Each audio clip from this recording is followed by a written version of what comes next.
Hey, what's up, everybody? Mogi on Monster here, and welcome to Why the Fascination. You're right, Joe. I was Clinton proofing the studio, or WTF, as I like to call it. Hope everybody's having a good night. Good to see everybody in chat. Joe, what's up? Mr. Lee, how's it going? Hey, Lester. I know I said hi to you guys already, but I'll do it again. Neon Moon, hello. Ida Bustamante, how are you, hon? You know, it's funny. You hear how I just said that? The other night I heard Joe pronounce it. I mean, not Joe, Jeff over on his show. I guess you were in chat. And he pronounced it the same way. And I almost busted out laughing. Or he said it the same way. It was funny. Lester Taylor, what's up? Might have said that already, but BF Bud, what's going on, man? How's Angie? You guys good? Hope so. Jamie, how are you? Another Thursday night. Oh, Tuesday night, excuse me. I'm trying to get to the weekend already. I hope I didn't miss anybody. I'm scrolling all the way back. B-Lyn, how are you, B? Almost missed you. Sorry. Got 24 watching. It's because Pat's over there yapping away. But whatever. It's all good. Arizona Squatch. How's it going, Kevin? Yeah, man, you're looking more like Dan Haggerty every day, man. All bearded out and long hair. Hey, Pammy, what's up? Papa Craig, how's it going? Hilton Whittlewood, what's up, buddy? Mopar Bill, good to see you. So yeah, I'm surprised I'm not filthy. I was doing my show from the trailer, but I was having trouble with the signal last night. I had trouble with over on Jeff's channel. And Jeff, thank you so much for having us over there. That was fun. Long live the Clunt. So I was trying to figure out where I could do this show from. I was going to do it from outside, out on the patio, just to get a good signal. And then I remember there's a carport here on the house, and at the end of the carport, there's a little closet. It's 4x8, 4x7. And it wasn't being used really. So I just moved some shit around, hung up the flag, and if you actually saw this, you'd laugh. The flag's on an angle, everything's on an angle. But I can soundproof this thing and seal this thing off, and I think it'd be a perfect studio. Because also I'm looking to get into doing some voice work, and you need just a quiet spot for that. So I think this is it. Patty Troy, hello. Hey, Jen. And I'm not coming out there, Kevin. I'm in the closet and I'm staying in here.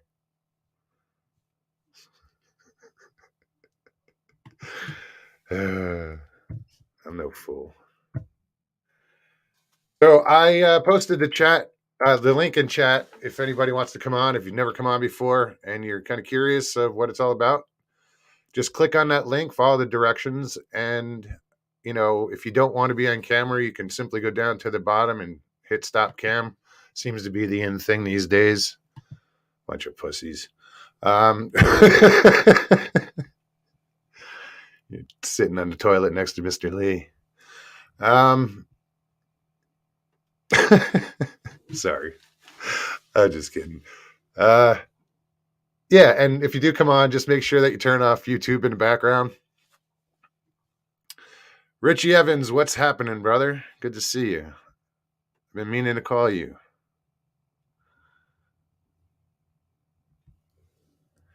Married. I'm sorry if I'm pronouncing that wrong.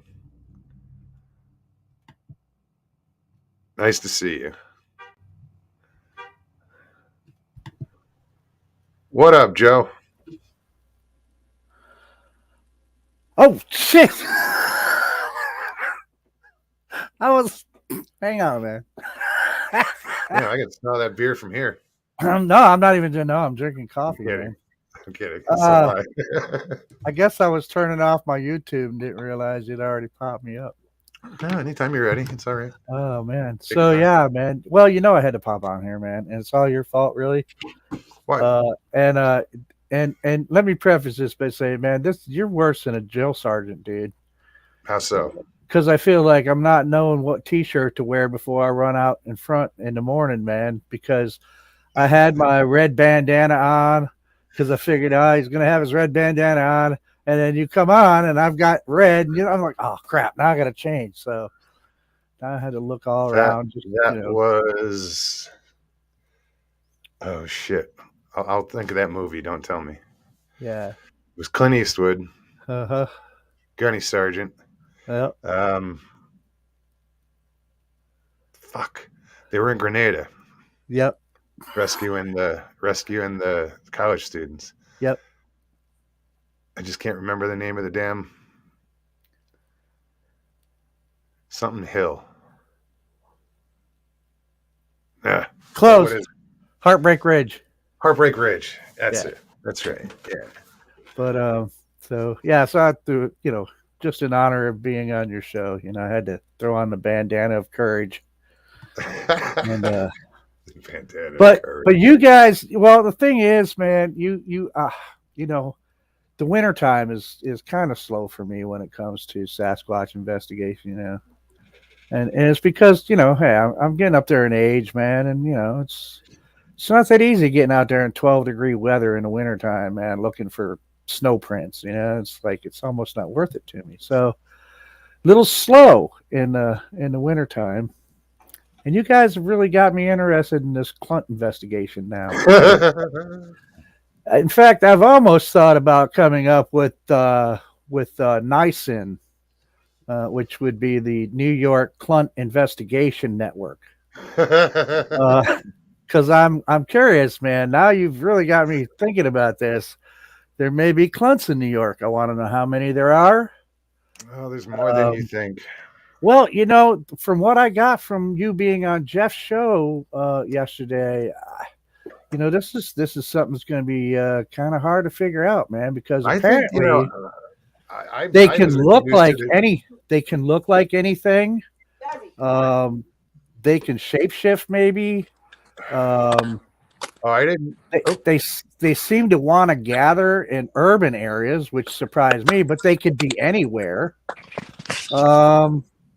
I might even, who knows, man? I may have had a Clunt encounter in a bar at once. It was so fast, I don't know. Possibly. I mean, it was like, so I don't know whether you're supposed to listen to the sound of queefing or screeching because the vocals are kind of up in the air. So, real interested about there are this. Weird vocals.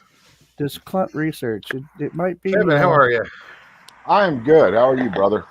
I just had to come outside, Joe, because of the Clunt. I don't want to wake her up. Ah. But anyway, I digress. Hey, since you wore your red bandana, you always have your knee pads on. Take it easy. Slow down. Whoa. Tap the brakes. Oh, it's live tonight, isn't it? All right. Crickets. You guys have folks, evening. What? I got to turn up the volume. Hold on. Okay, good. Nice.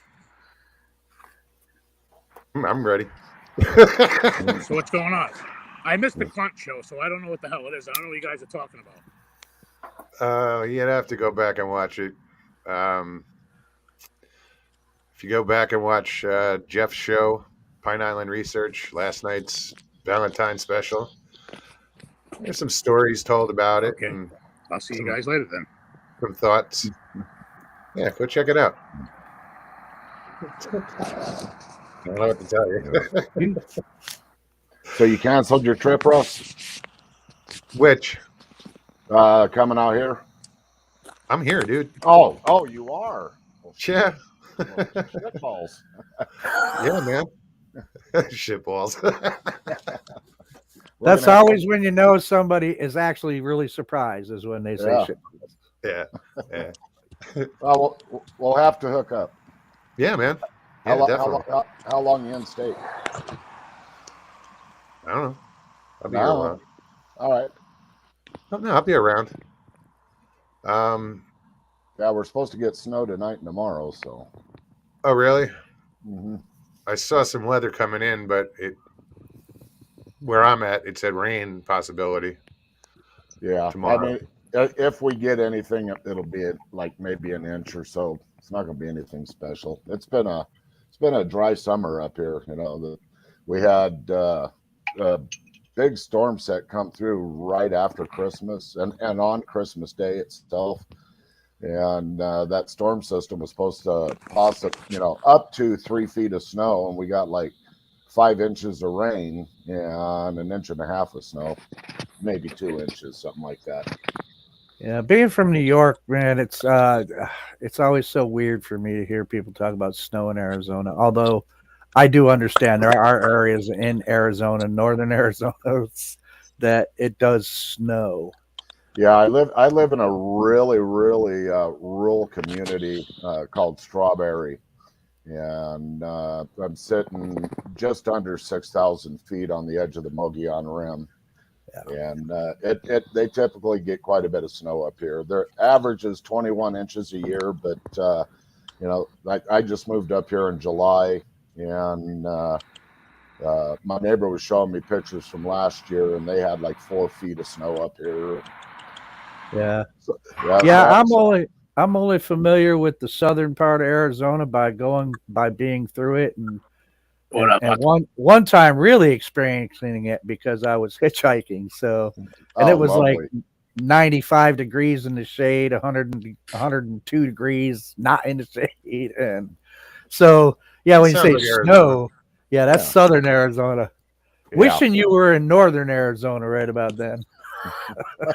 No, but Yeah. you could When be it in snows in northern Tucson. Arizona, is that salt on the Mogollon Rim? Say that again. Say it again, Paulie. Oh, Guess not. I didn't do it. Yeah, but you can be in Tucson and go up on Mount Lemon to cool off. It's all about elevation, you know? Well, Yeah. yeah, I mean, depending on if there's mountains nearby, yeah, they're high, yeah.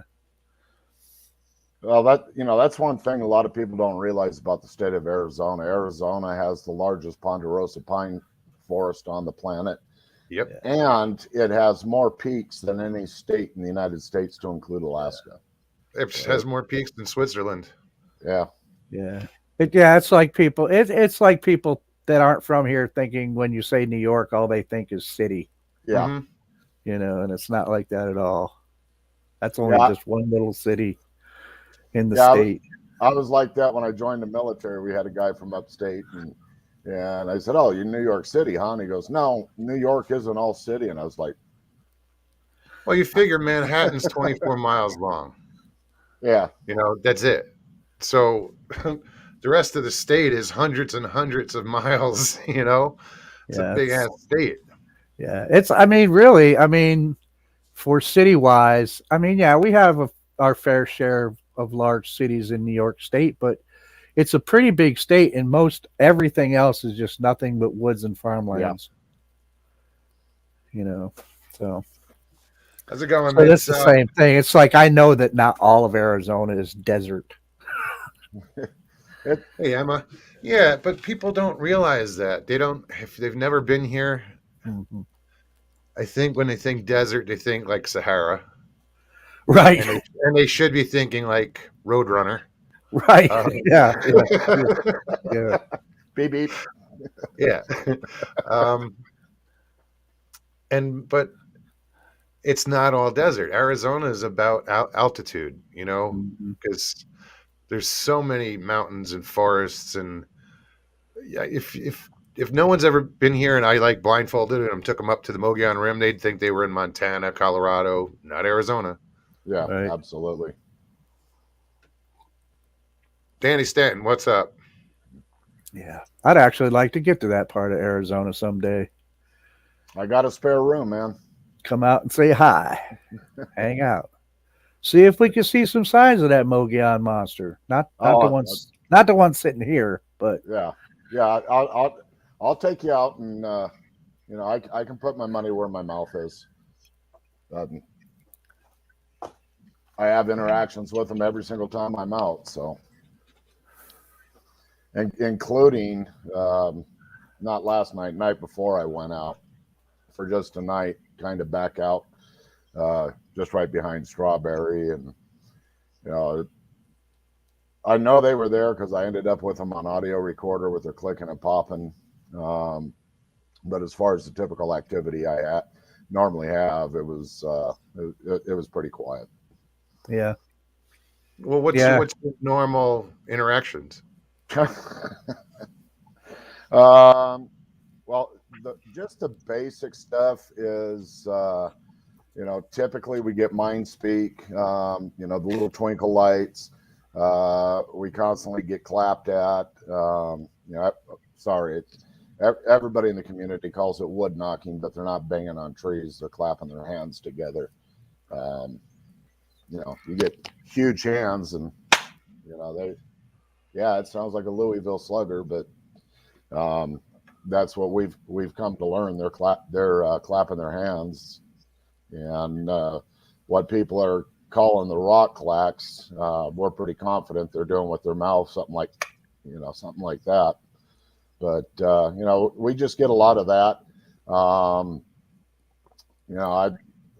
I've literally, when I'm out and it's pitch dark, coal mine dark, can't see your hand in front of your face. I've literally had them come up and touch me. How did you come to the conclusion of the clapping? Well, it's a breakdown of common sense, and trying to come to a conclusion.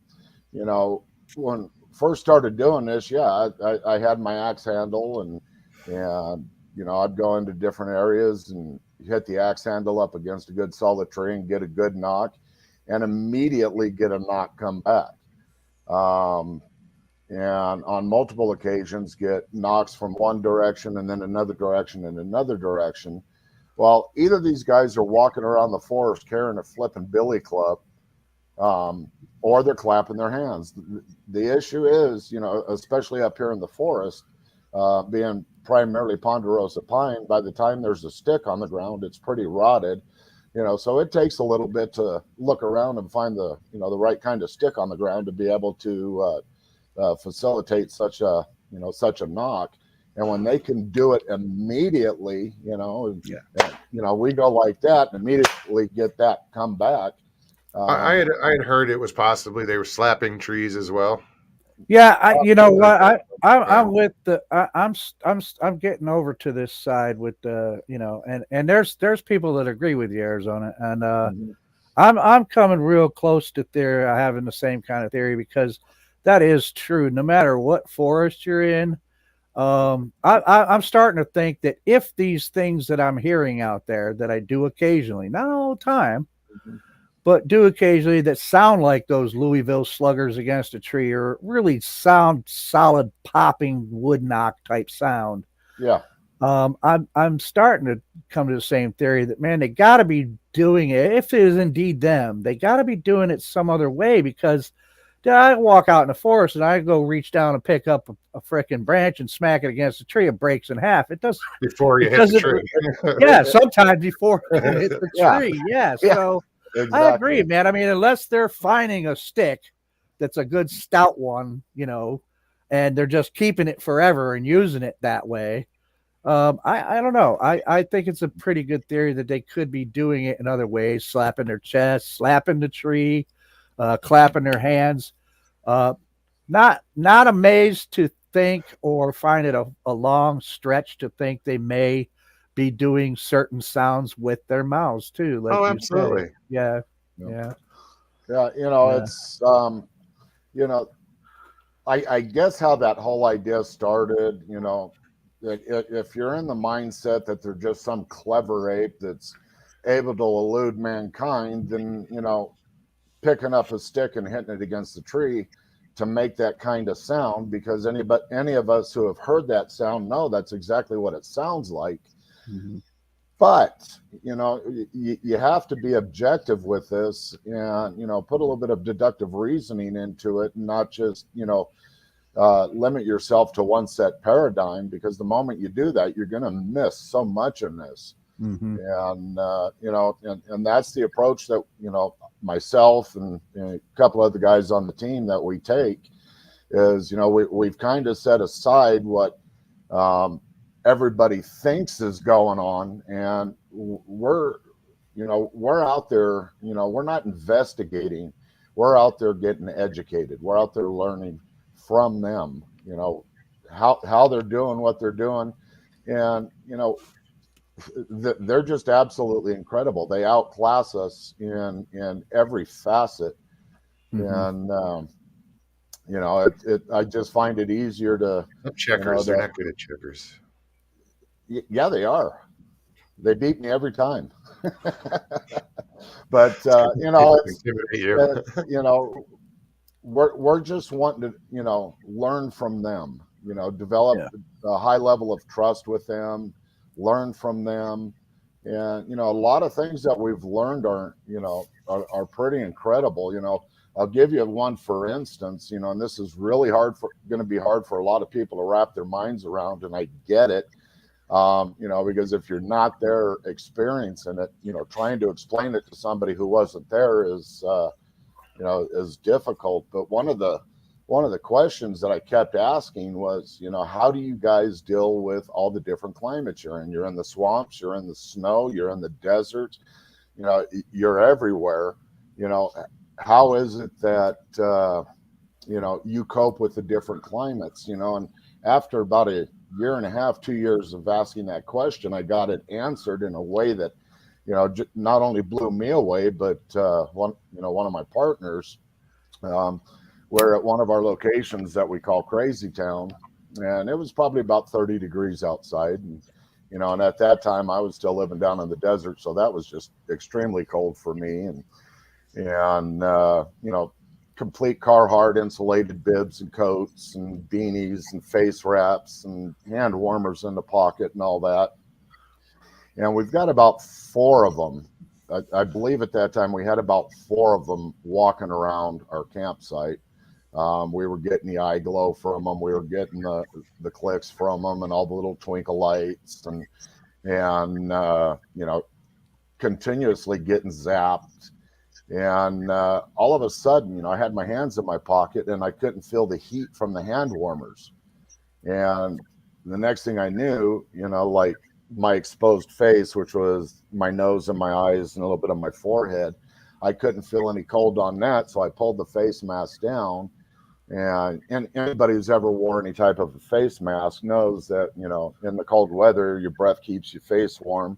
I couldn't feel that. So when I pulled it down and got that rush of cold air on my face, I couldn't feel that. I couldn't feel any temperature whatsoever. It was like I went temperature neutral. And I'm explaining this to my partner as it's happening. And jokingly, he just kind of says out loud, "Hey, will you guys do that to me?" And, you know, right on cue, from the top of his head, he felt it go down to his feet, and he couldn't feel the temperature either.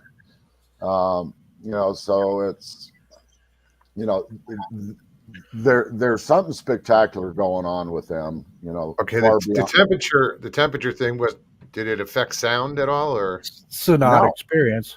No. And you could hear no problem? Oh yeah. Everything was normal, except for the fact that we couldn't feel temperature. You know, for a moment, I thought it had something to do with the nerve damage that I have, and until Chuck's, you know, asked if they would do that to him, and they did it to him immediately. And my neighbor was up there with us, and they never did that to him. He was sitting there, you know, freezing and falling asleep, and freezing and falling asleep. But you know, it's just hey, they needed some form of entertainment. Oh, they get their entertainment. Judy Wheeler, how are you? Good to see you. Well, I've often possibly, I mean, well, throughout the whole time I've been investigating this whole phenomena, I've always hoped that there was some way to get them familiar with me in particular out in the forest somehow. Um, but I mean, like I said, I mean, with me, all I can say is I've seen one my entire life, and about the only questions that answered for me was, well, one, that they actually exist, and two, what one individual looked like, and that's about all the questions it answered for me. Well, I haven't been doing this a terribly long time. I mean, I had my first interaction when I was a Boy Scout back in about like 1980, 82, somewhere in there. Had the shit scared out of our scout troop, and but I really didn't get into this until about August of 2017 is when I really first started doing investigating because of incident we had on a family camp out in June of that year. And so by August, I was going back out, and being that I'm retired, I got all the time in the world. So basically, since August of 2017, I'm about 8,500 hours out, boots on the ground.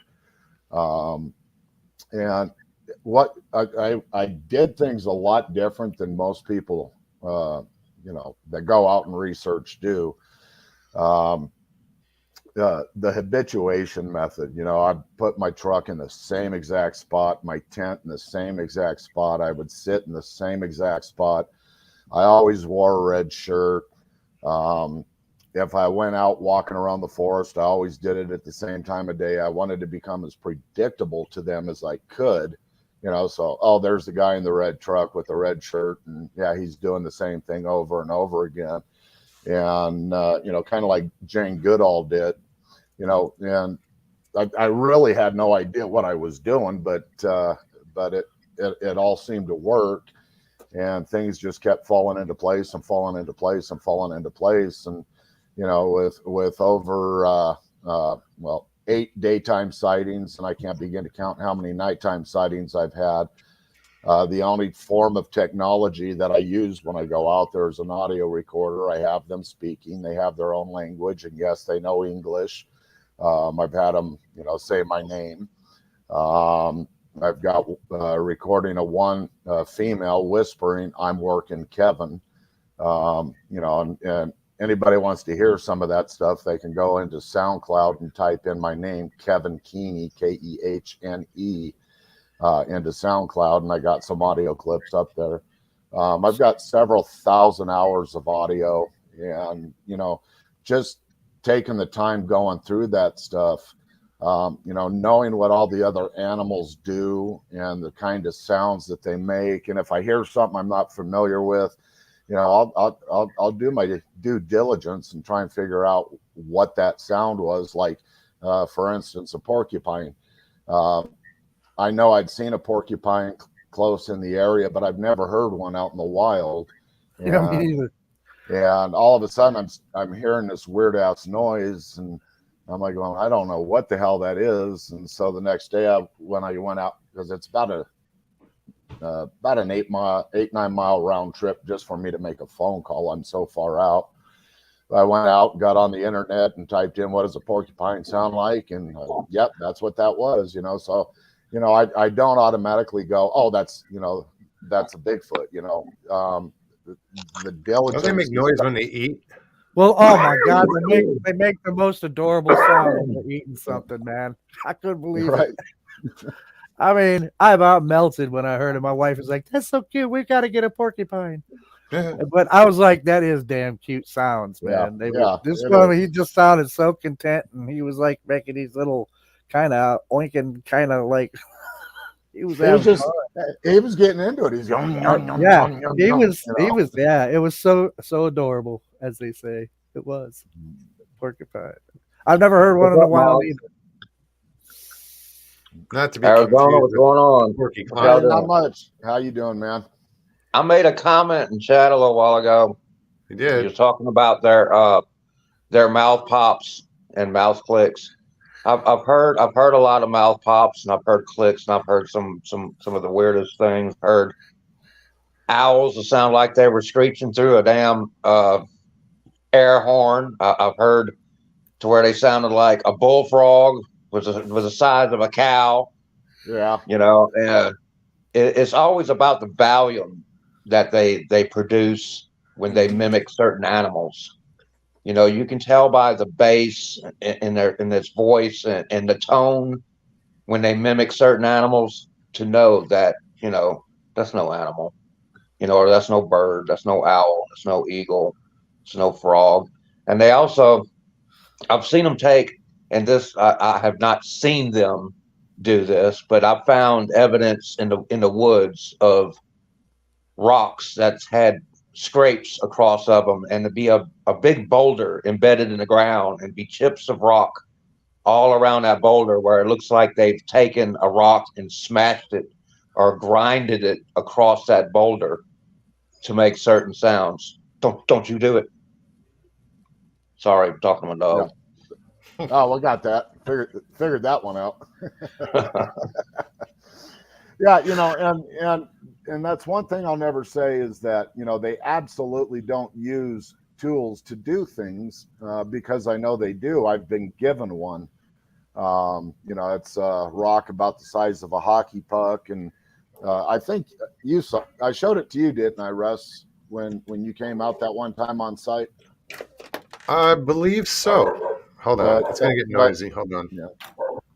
But one edge of it looks like it's almost like it's melted. And it was left on the front bumper of my truck after the first time I left them powdered donuts. So, hey, quit that. I know that they do use tools in some form or fashion. But like when they're all around the camp and they're clicking back and forth at each other, and little whistles here and there, and periodically women talking. It's kind of like watching The View. They're talking on top of each other, and you can't understand what they're saying. And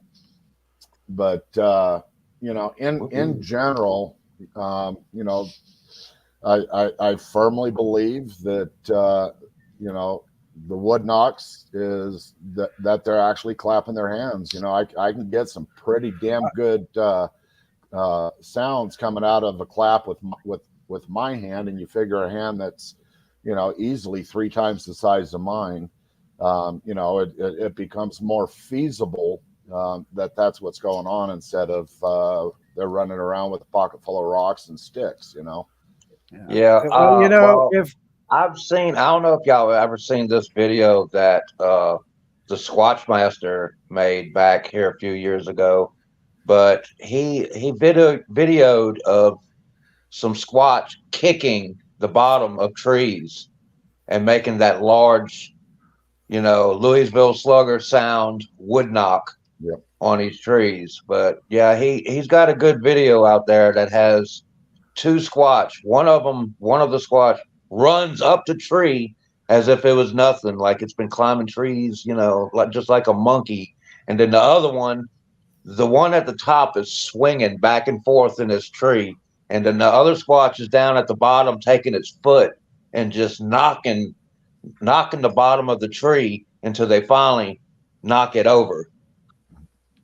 It's pretty cool. That's a pretty cool video. And I mean, there's no way that could be fake. There's no way that could be hoaxed. It's not a man out there knocking that tree. I mean, what he filmed was about 7 foot high, and huge. I mean, it was the trees it was pulling down where you couldn't take 2 men or one person couldn't hold the tree around it, close its arms around it.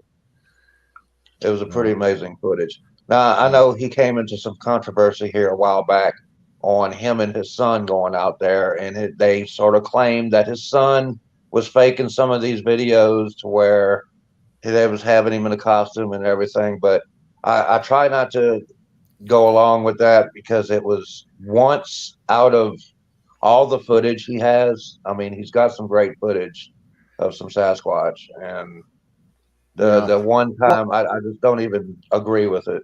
Yeah. Well, anytime somebody comes out with something that's actually real, all of a sudden they start Yeah, degrading, cutting him degrading down. them, and they do that with just about Hey, I'm used to everybody.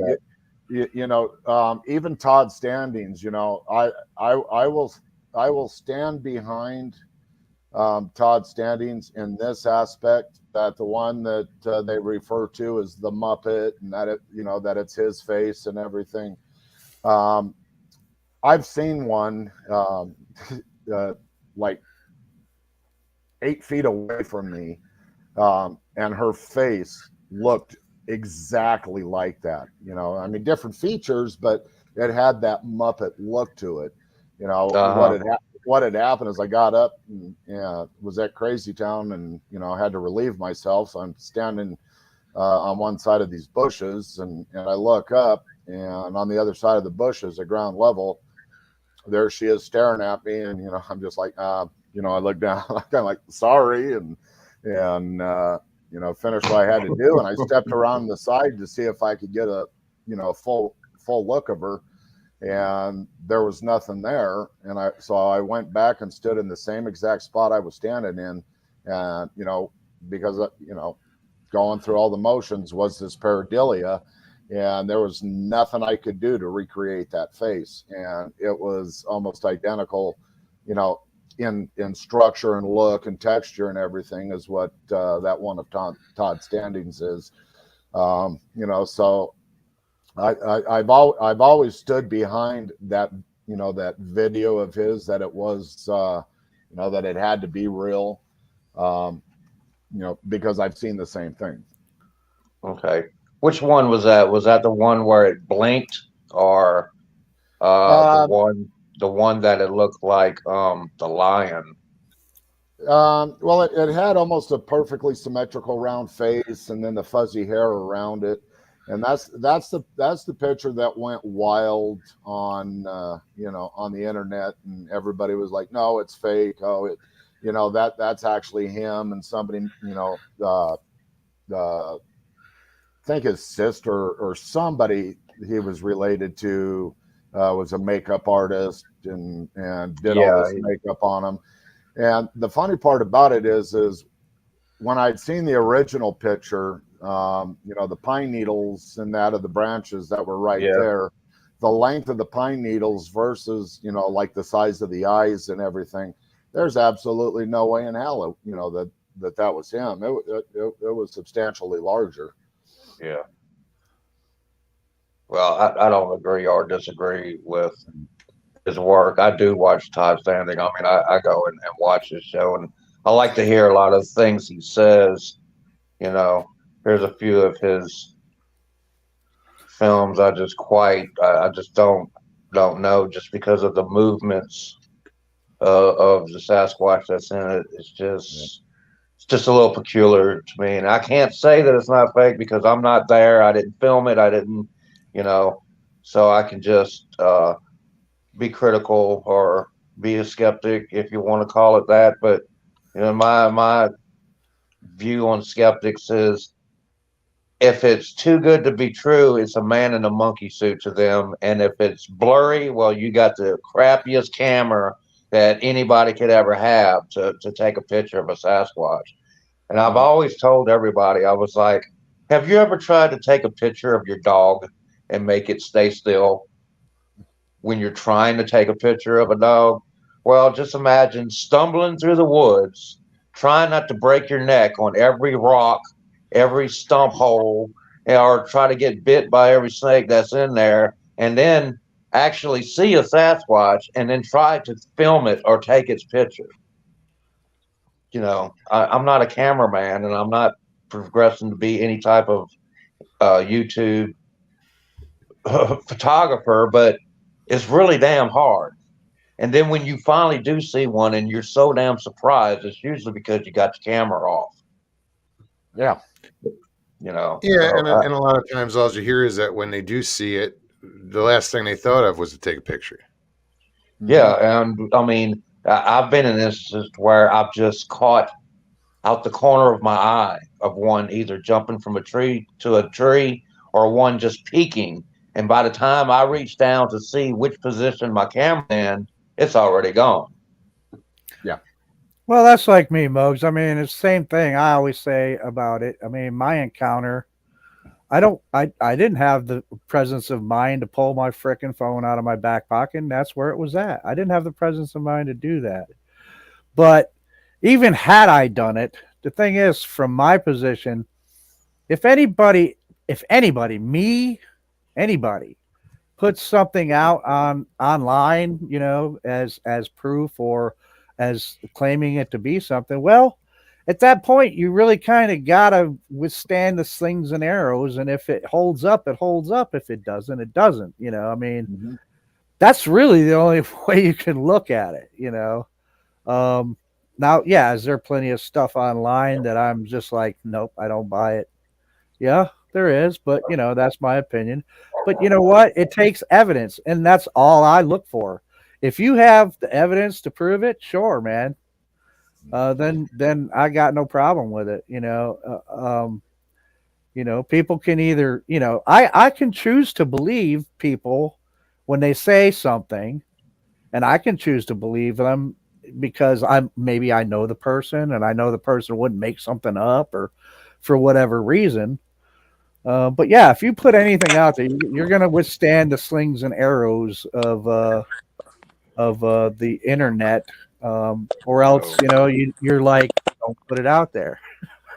Yeah. And, it's, Well, and I have people to have agree to with realize that before they do put it out there, that people are going to come after you and claim you're full of shit. And and that's what. What the hell? Was that a dog man? it might happen again. Hold on. And like I had said a little earlier, I do things a lot differently than most people, and in that is I am not looking for any proof. I'm not looking for any evidence, to show the world that that's not what I'm on a personal journey, and Sorry, yeah.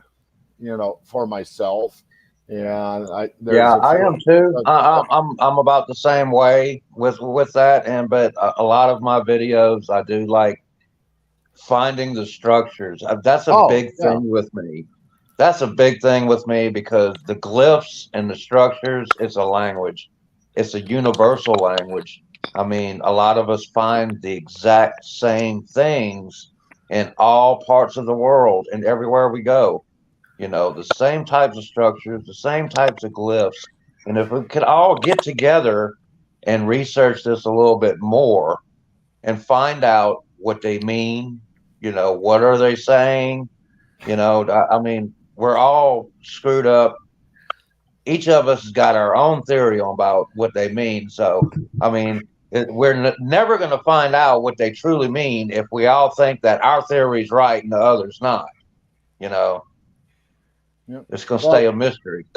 Yeah, well, that's why I say it all the time. It's a phrase I coined. Don't let your paradigm dictate what your experiences are. Let your experiences dictate your paradigm. And, because if you have one set on your mind, you're going to miss everything else. You're just going to miss it. That's right. I just want to know when Rosetta Stone's going to get some Bigfoot fucking knowledge here. All right, guys, I just wanted to pop in and say that. And Paulie T, if you ever come on, hey. See y'all later. Y'all have a great week. It's out. Take care, man. Yeah. Uncle Bones, good to see you. Hey, Cryptids Canada. Hey, how are you, Leslie? Great to see everybody. I know there's some new people in here I haven't said hi to yet. Who else we got here? Sorry, everything goes on hold when I start doing this shit. It's all right. Chessboard, what's happening? Damien K. Coming in broken up, Paulie. You need a Is it just me? producer.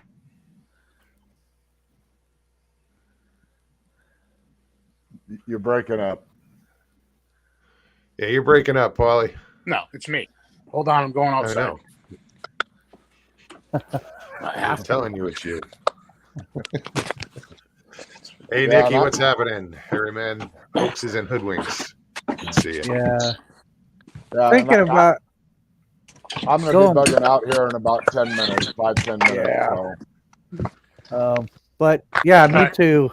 But just around back to that tool thing, the one thing I want to say about that is I have no proof at all yet or evidence that Sasquatch, Bigfoot, whatever you want to call them, actually use tools. But if they're even close to being anywhere near what I hypothesize they may actually be, then it seems to me that it's almost a given that they would have some kind of tool usage. I've yet to prove that yet. Maybe I will someday. Maybe I won't. But I can't see where they, especially some of the areas that they do thrive in the United States, some of the areas, I don't know how they would survive without tool usage of some sort and doing their daily lives 24/7, 365 a year out in the wilderness. So, Joe, we knows? know one tool that's not in their toolbox. That's a razor. well, absolutely not. Yeah. No. They do not. And use apparently hand of no soap either. But No.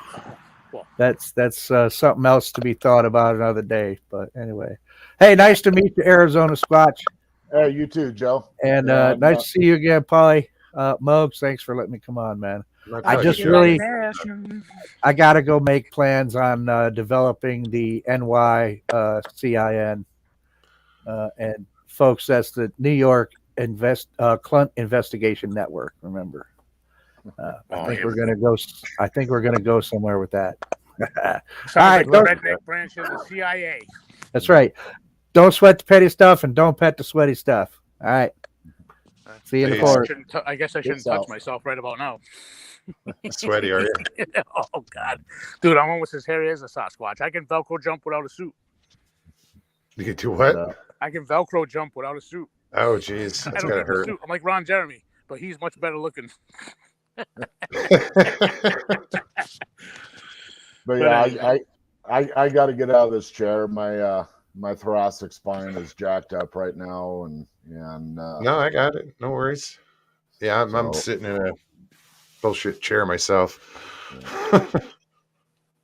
with no all wall. right, man. Well, We'll hook up, man. yeah. Give me a call tomorrow. You still got my number, right? Probably. Okay, I got yours. I have your if you haven't email and changed stuff, it. so I'll get in touch with Okay. you. Yeah, get in touch. Will do. All right, peace out, man. Take care. Thanks again. So, guys, yeah, check out Kevin's channel, Arizona Squatch. He's got some interesting videos up there. He's got some interesting experiences, and it's a gorgeous area that he investigates. Is he in northern Arizona, Mogs? Yeah, he's actually southeast of me Okay. from Yeah. where I'm at. So if you get snow, I said this earlier. I don't know if you heard me, but I don't know. I was having technical issues. Maybe it's just poly issues, but whatever. It doesn't really matter anyway. If you get snow in northern Arizona, is that salt on the Mogollon Rim? Like a margarita, right? Yeah, I got it suddenly. This close to Mexico, it makes sense. Yeah. Hola, vato. Mezcal. Don't eat the worm. You know what I mean? Nona boss, how are you? Sorry I didn't say hi earlier.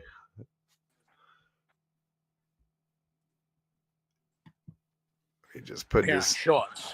Got thing snow on the in chat ground. again. I did 31 hours the other day in a storm. So Yeah, was we're straight. supposed to get some rain here, and Kevin said he was going to get some snow over by him, but again, he's almost at 6,000 feet, so it's, his precipitation usually will fall in snow if, during the Oh, yeah, winter. right about now, I'm about 4.5 feet from 6 being in the ground, so it's coming. I'm going to be horizontal shortly. Brian and Chewy, what's happening? So yeah, I'm kind of stoked that it was only about an hour before the show. I'm like, shit, I don't want to do this show outside, and then I looked and I saw this closet, and I was like, oh, wait a minute. Improvise. So, yeah. Nice. I'm gonna- On the fly. Yeah, man, I'm gonna turn it into I started throwing shit in the shed. I was like, because the flag is right behind me, What we really and needed when the dog started howling was some Ozzy Bucket to move. Dude, that would have been awesome. But anyway, I got to bounce, dude. I just wanted to check in my usual Tuesday antics. I got to go. Like I was right little on, man. Rob, and I'm not. See ya. More people will tune Good in to see when you, man. Thanks, Paulie. So yeah, that was cool. Also check out Joe's channel, Western New York Bigfoot Research Investigation Group. If you've never watched it, it's worth watching. He has some good guests. Isaac, how's it going, man? Oops. Make sure I put this link in chat. Anybody wants to use it? Like Mr. Lee, you pussy. Just click on and yeah, make sure it was there. And join us. I see Miss Dill here. Maybe not. I saw somebody mention her. Nope, guess not. Slackmate, what's up, buddy?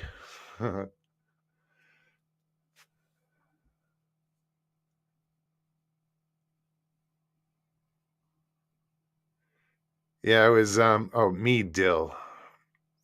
I thought it said Miss Dill. My bad.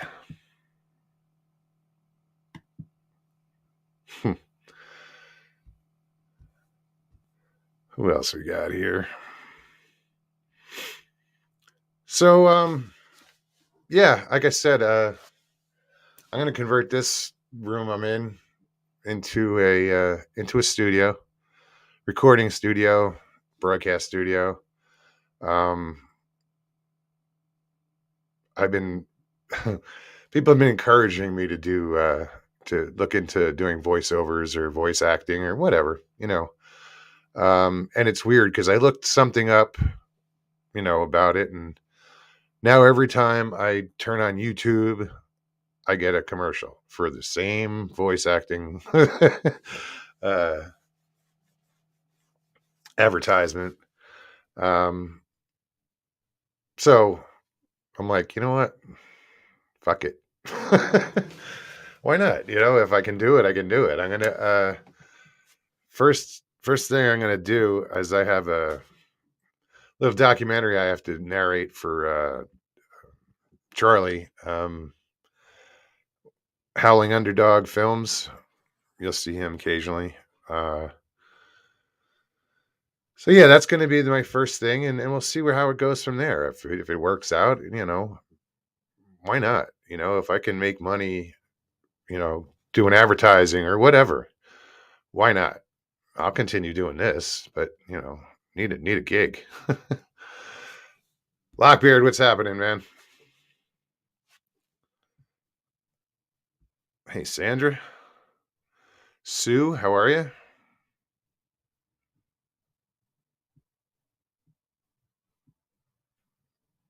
Feel like I'm missing somebody.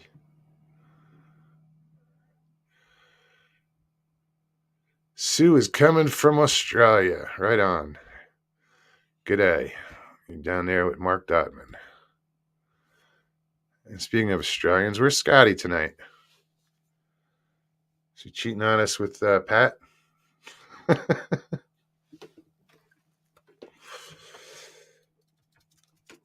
forgot to get an ashtray for in here. It's funny. I set up in the weirdest places, you know, as long as I got a good signal. And in here, the signal is rocking. That was the other reason. I threw the computer in here, checked the signal, and it was hard, you know, strong. I was like, screw it. I'm doing it in here. Because it's a pain in the ass. When I was on Jeff's channel yesterday, I had to keep switching between my phone and the laptop because I kept losing signal. But in here, I think it's going to be good. So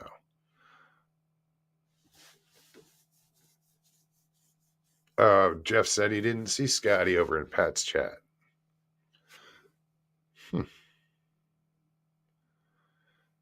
No, Nikki says he wasn't over there either. Well, I'm sure he'll show up. We still got an hour.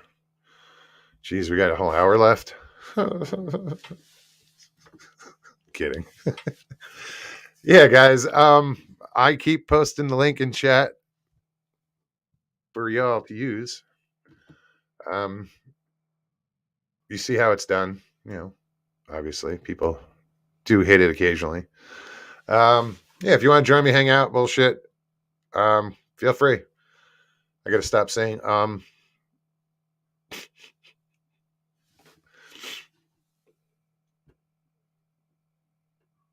Oh, Scotty's working. He got an overnight job.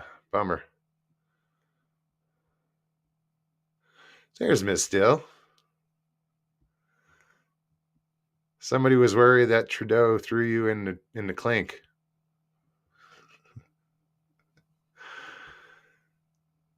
Yeah, I figured you go kicking and screaming. Everybody coming from watching Pat's channel. Well, good. Toastmasters Mogs. Oh. Brecky Eagle, how are you? It's a new name. New name for me, anyway. Good to see you. Welcome. So, what I'm going to start doing is going through all this. I have so much video, that I've taken and done nothing with. So, I'm going to start going through my stuff, see what I have, and maybe start throwing stuff together, throwing small videos together. What's the sense in having all this video if I'm not going to do anything with it, So I think I'm going to start putting out some, something from the, what do you call it? The Florida conference when I was there, or something from the Tennessee trip, or, Florida. I mean, I have so much video. I got to start putting stuff together and doing something with it, because it's Leslie, and this is where I'm staying.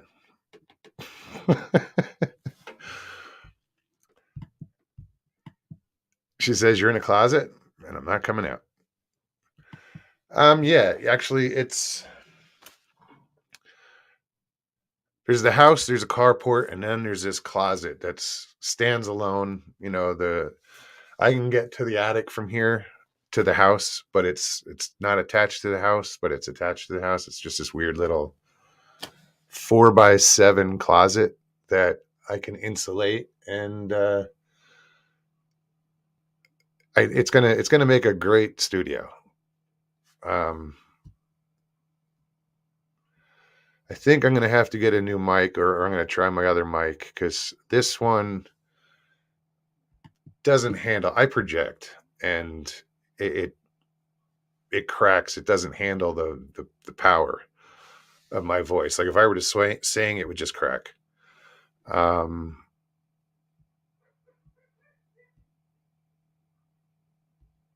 So yeah, I'm gonna do what you're doing. You're gonna do, Leslie, and I'm looking into the voiceovers and the voice acting, and we'll see. Why not?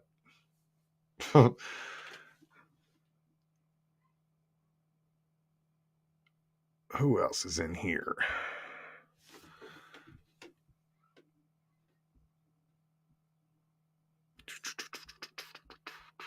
Grasshopper, what's up? Icon, good to see you. Again, just going to keep posting that link in chat.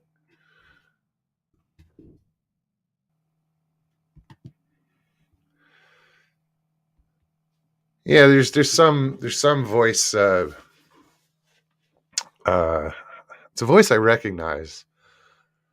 He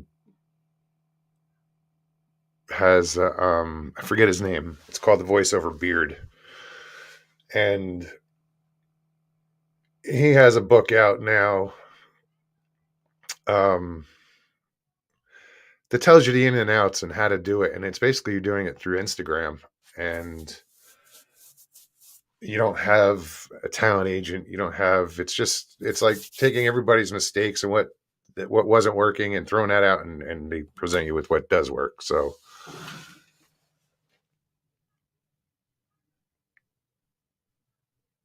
who is Steve Stockton?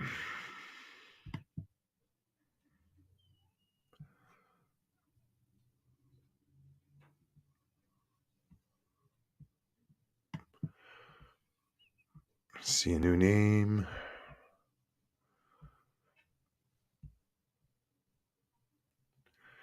Tara Tuber Chrissy, what's happening? Good to see you.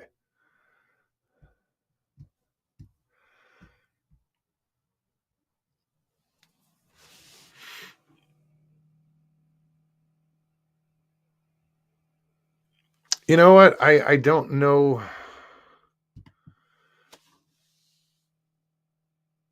I don't know what it pays yet. I have an idea. I mean, because you once you get it, established, you set your own prices or you bid on jobs, or I'm not sure how it works, but it was funny because part of the guy doing the presentation who provides the course. You see him in the beginning. He's like counting the letters, the words he just said, and he had 9 words, and he was like, "That's $2.25," meaning he's getting paid 25 cents a word. That adds up. Of course, you have to demand that, or you have to be worth that. But there's money to be made. So I figure if I'm going to do it, I might as well, I'll set this up so I can do it. It'll be nice and quiet. All right, enough of that. Guys, I keep putting this link in chat. I expect somebody to use it. Yeah, we still got like an hour left, guys. So I know Lester and you guys are always ready to hop on. I know it's a little early. You guys usually come on a little later, but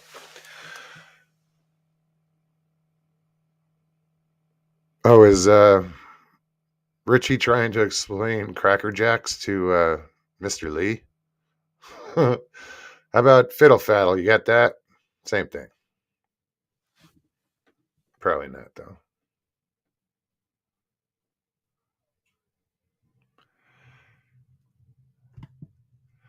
Pine Island Research says our bid from Kevin Costner to narrate a documentary, 1-day recording, is about $30K.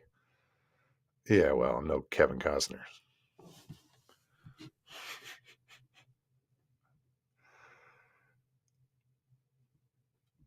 That's damn.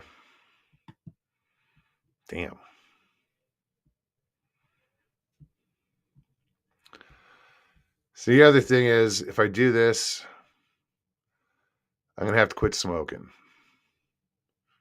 I don't have to, but now I'm curious if quitting smoking, if my voice is going to change at all, or I don't know. Might sound better.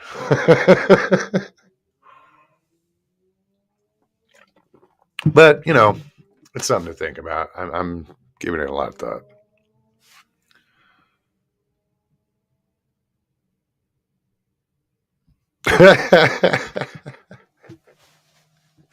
Jamie says, if George Costanza could be a hand model, you got this, Mugs.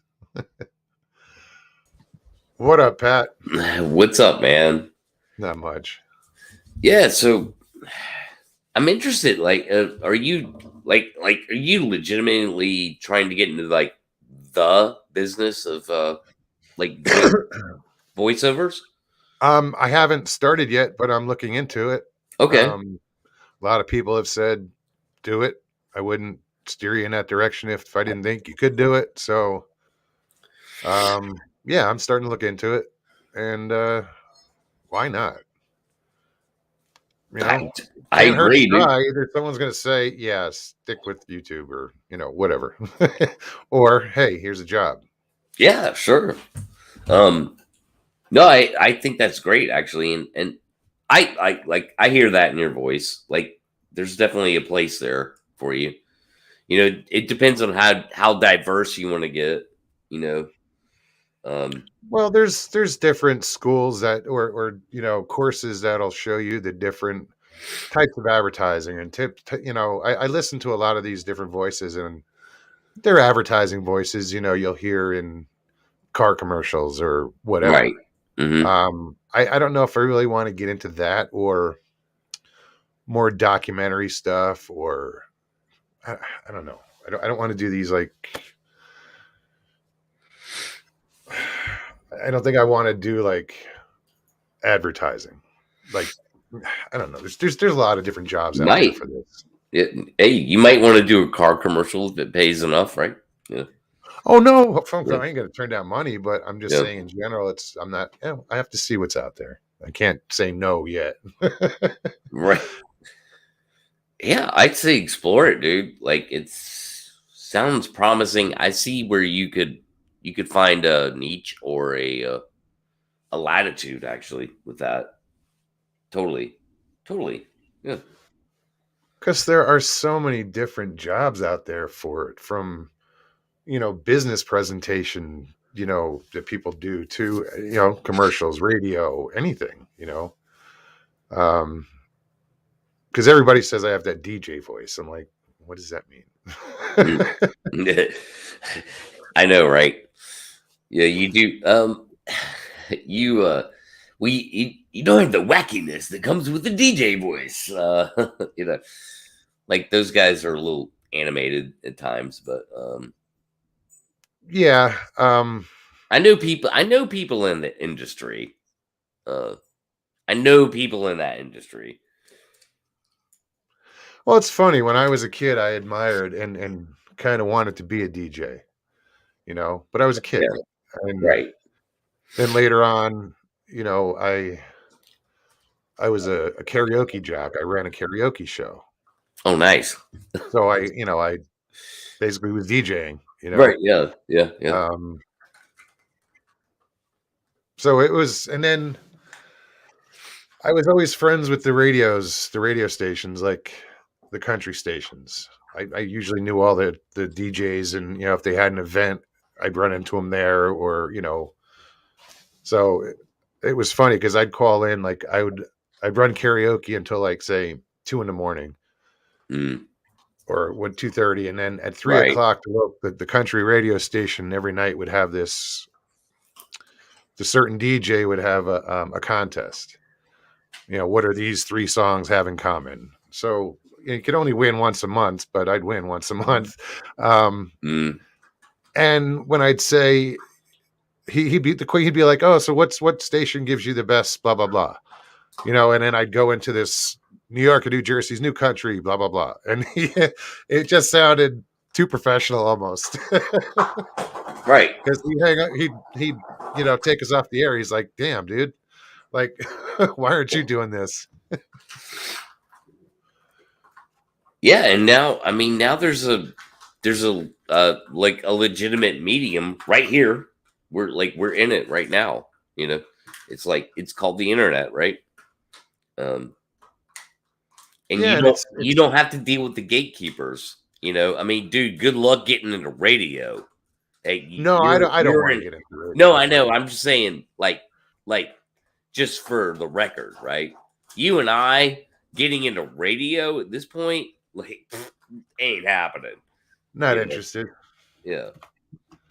But you No, could, this is fun. But if I can, as main income, get into doing voices, voiceovers and stuff, and it's not like I'm making up cartoon characters or doing shit like that. I just, right. Yeah. That's a different thing, obviously. yeah, Yeah. yeah, voice acting. Yeah.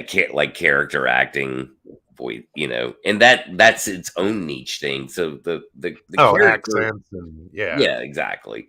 They have their own niches with that stuff. And then But people like you do that. You could do ads, even radio ads, and so that's what I meant.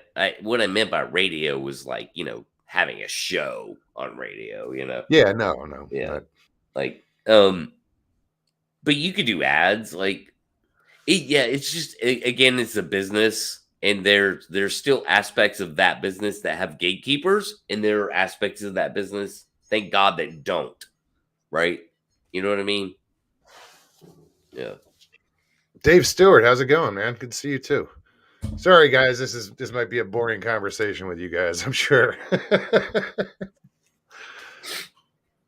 Talking about me, terrible.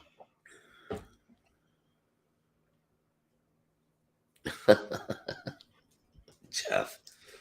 Jesus. Yeah. I'm just reading. Yeah. Me too.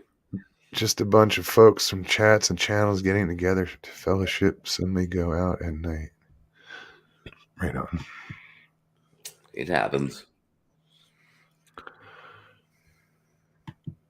Too many snowflake racists in that convoy for this Inuk. Okay. It's a weird contradiction, but snowflake racists? Never heard those two words put together before. I haven't been paying too much attention to what's going on up there. I see like these little news things pop up on Yeah. my phone, but I just swipe them. It's pretty simple. I think some of them I should read because when it says Biden prepared to defend American citizens or whatever it was, or protect American citizens, I didn't read it, but oh, that's Ukraine. That's a different thing. Yeah. Yeah. Well, was it? Oh, I thought he was Yeah. getting pissed off at Canada. No. Yeah. That's fucking hilarious. Isn't it? Yeah. No. Yeah. So yeah, you did conflate two things there. No big deal. Just saying. But yeah, like the trucker thing in Canada is just they're protesting and very peacefully, and they shut down a major bridge. Yeah, but they reopened it, and the problem is if there's people that are slicing people's tires. To me, those people are looking to start conflict. They're making it impossible for these people to move their vehicles if they're slicing their tires. So it's like who's behind that one? Yeah, sure. I mean, there's infiltration, right? So, but just the gist of it is it's all based on the February 1. We're done. Like we're done. We're done with the masks. We're done with the mandates. We're done with the all the mandates. Like lockdown. Like people are just tired of that. And I mean, whatever side of the fence you fall on that, there's an element. Well, the vast majority of people are tired of and so that's what that's born out of. Yeah, well, and people say, "Oh, I just want to go back to normal." There's a new normal. Yeah. Normal's define relevant. normal, right? Yeah. Yeah. But yeah, it is. It's how far can people be pushed? How much more shit can people take? That they're going to push back. So, and you're seeing it now. Yeah, and you see it all the time. I mean, it's like one, good protest, bad protest. It is what it is. It's all based in some kind of reality. Whether they don't know how to protest properly or not. You know what I mean? Does that make sense? sure. It's like sometimes things get out of hand, unfortunately. If you get overly emotional about it and you don't do it right, it'll get out of hand. That's when things get caught on fire. But there's there's people out there that want that to happen or trying to make that happen. Yeah, You know, some element of people. they don't want it want to see peaceful. the They world want burn. you Yeah. know, shit going down, and Yeah. it's a shame. Yeah, and it's not hard to work the mob up, man. If you get a mob that shows up, it's not hard to lead them in a To a mob mentality. yeah, exactly. That's very easy to do. No, unfortunately. But yeah, man, we're all over the place.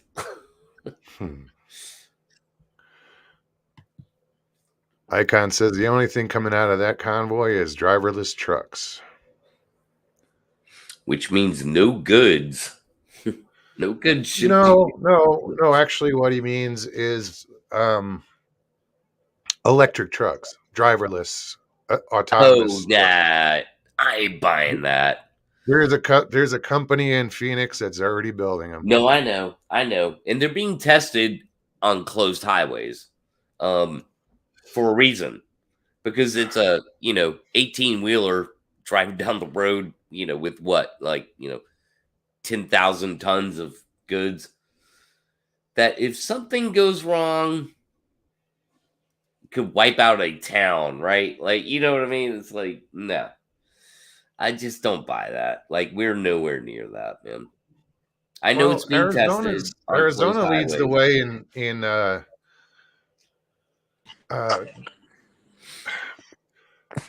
with their roads and stuff. Like they're quick to, they can adapt their roads to put in like electric recharging systems or GPS, whatever.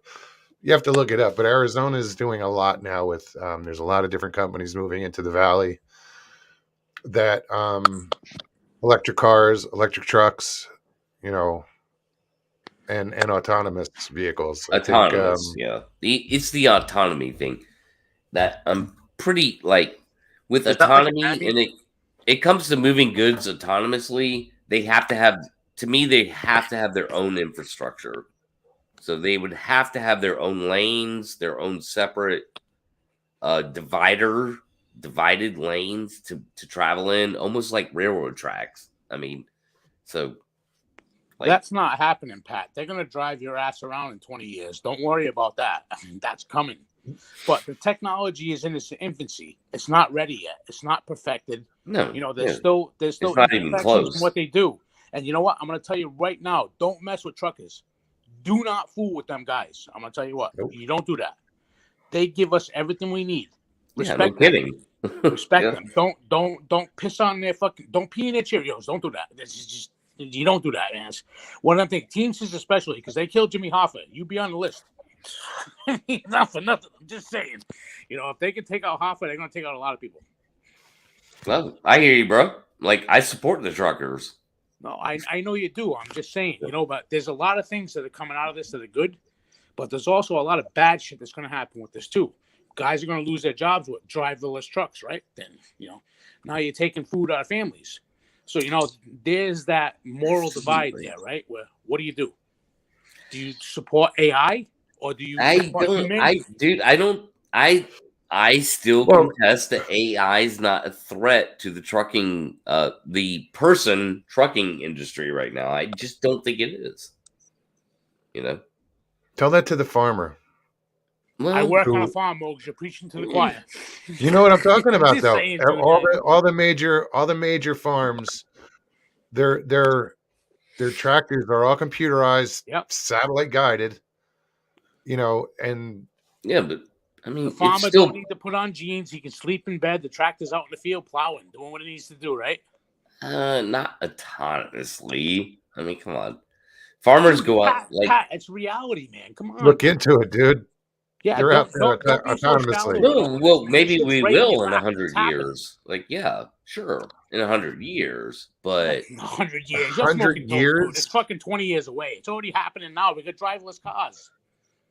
Okay, so you okay? Let's just take the trucking industry. There's nuances there that autonomy really wouldn't be good at it, which is the tight places that truckers or human beings are really good at working their trucks back into these tight places to unload their stuff.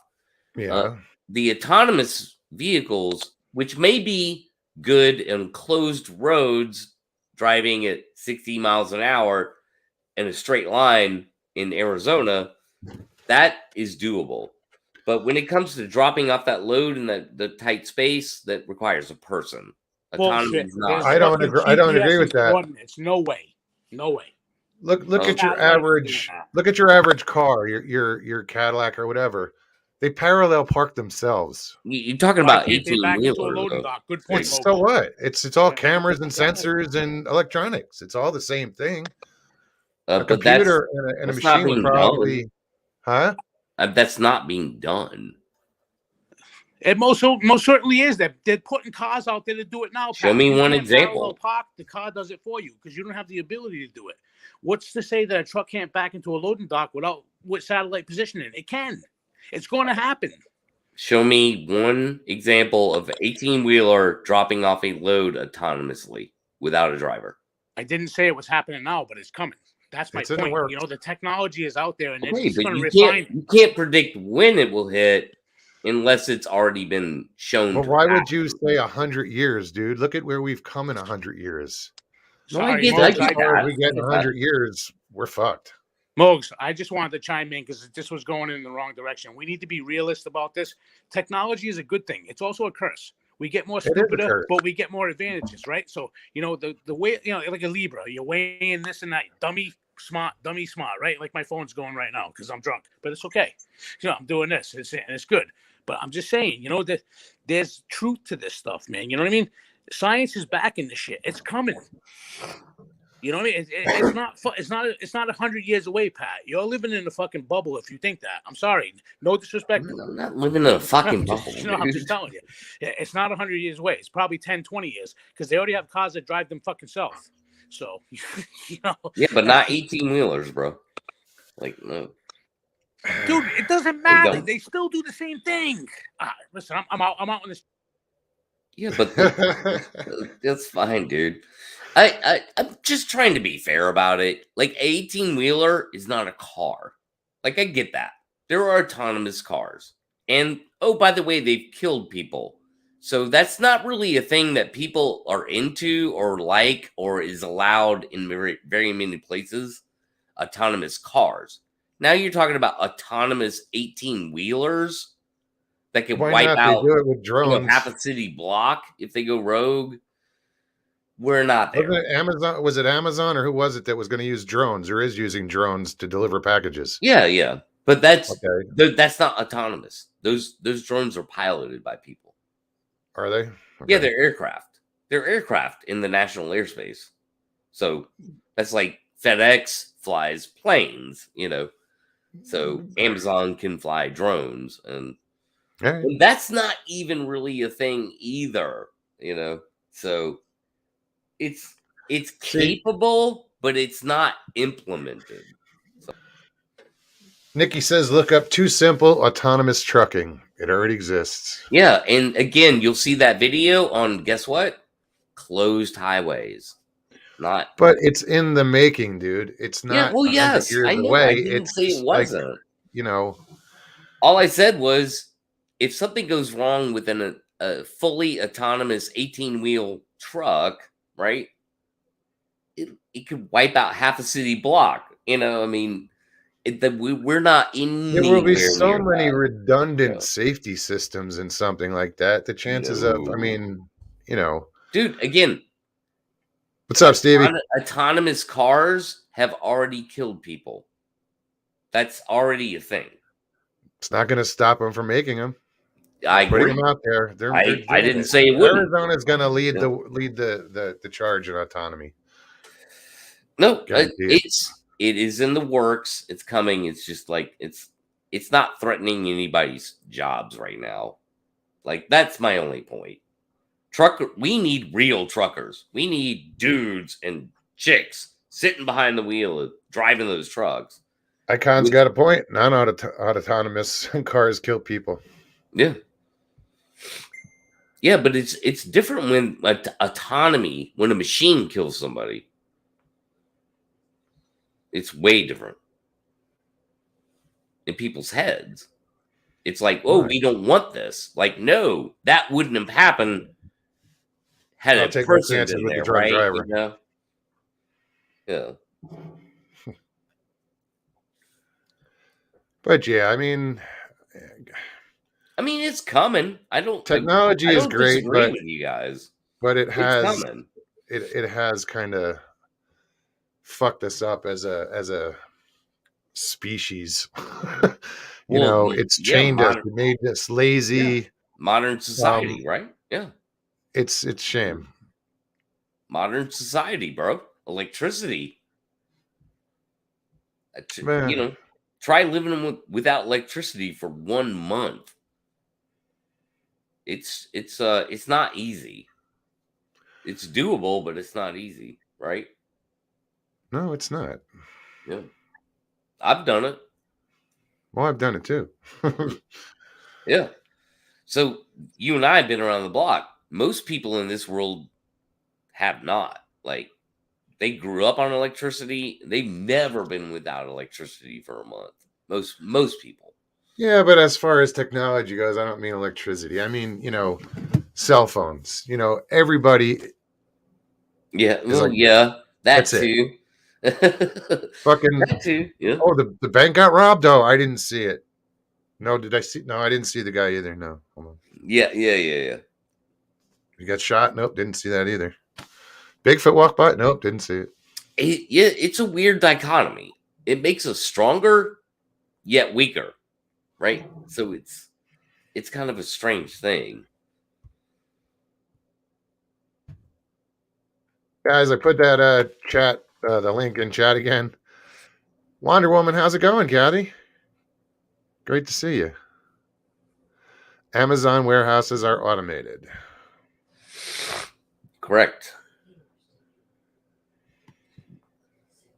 Warehouses.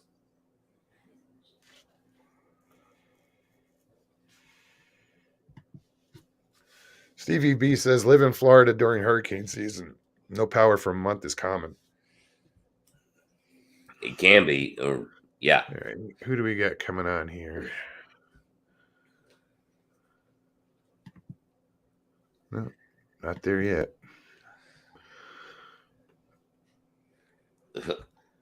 Oh, if that's the Jimmy I'm thinking of, it might take a minute. I don't know who it is. Not from chat. It's either one of those Connor sent me or something. Right. But yeah, it's taking a while to load. I don't know what's going on. I have a good signal on my end.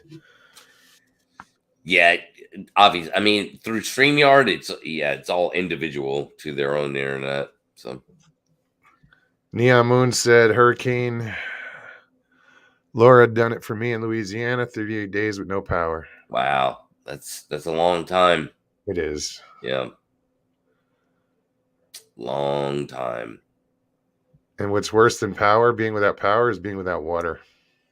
Yeah, agreed.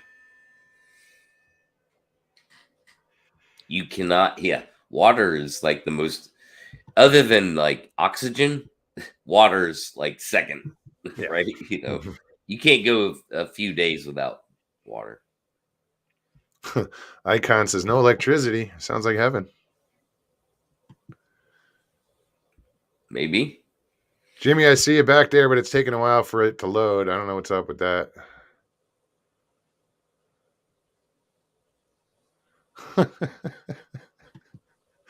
Pat, I am thinking about electrical tape eyebrows. Too much? Don't know. Maybe. I think it's in reference to your mustache. Oh. Doc.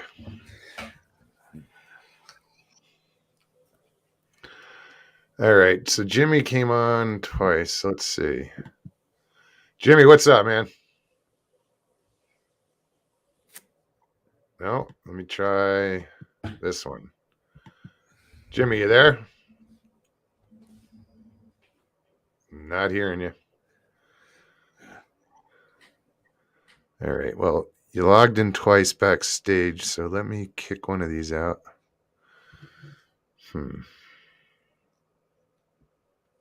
Hold on. Kick from studio. Kick guest. All right. Jimmy, are you there? Nope, still loading. Circle thingy. Buffering. I'm trying, buddy. Michael Haywood. Jimmy Hoffa? Is that you? No, I think I know what Jimmy it is, and because he's infamous for having internet problems. Jimmy, you there?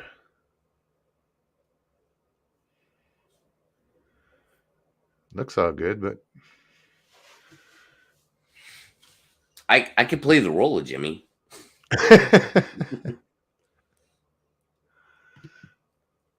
Tonight, the role of Jimmy will be played by Pat.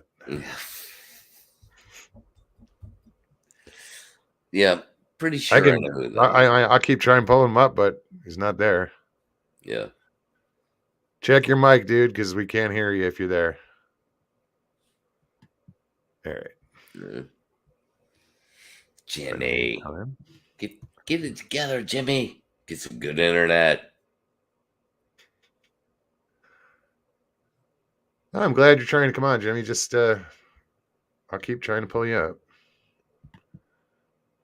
How about now? You hear us? You keep working on that. I don't know what to do. Can't do anything. There's nothing you can do. Yeah. Nope.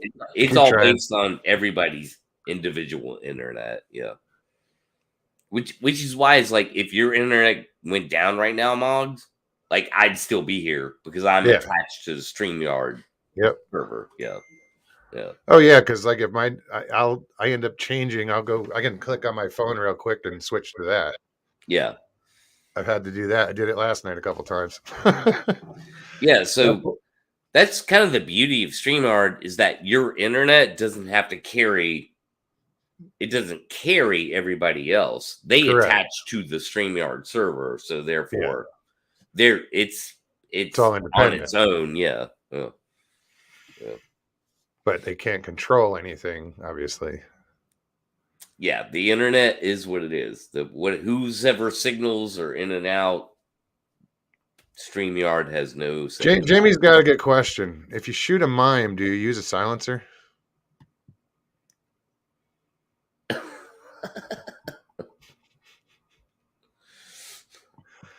Jimmy, you there? He's trying. Let me try this one. Jimmy, you there? Negative. He keeps popping on, so there's two links backstage that are not working. Right, yeah.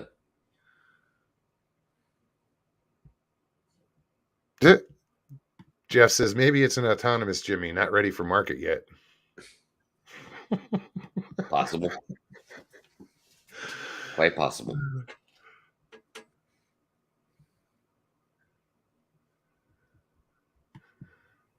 I know that punchline. No idea.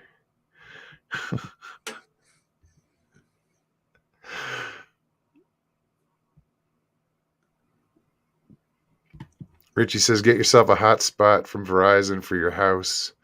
I don't have internet here in Crystal River, Florida. Yeah, when I was at Richie's, I had to, like, if I went online, I had to grab one of his hotspots. All right, let me try this one more time. Yeah, that's a problem some places. Jimmy, you there? Jimmy. We're trying, Jimmy. We're trying. Jimmy. Talk to me. Let me call me on I keep seeing somebody pop up all of a sudden backstage and then there's two of them, but it's not working. I don't know what the deal is. Let me see who this is. It's Jimmy.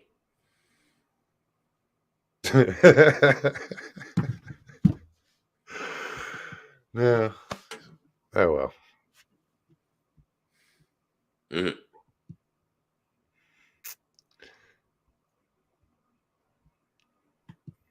Jimmy.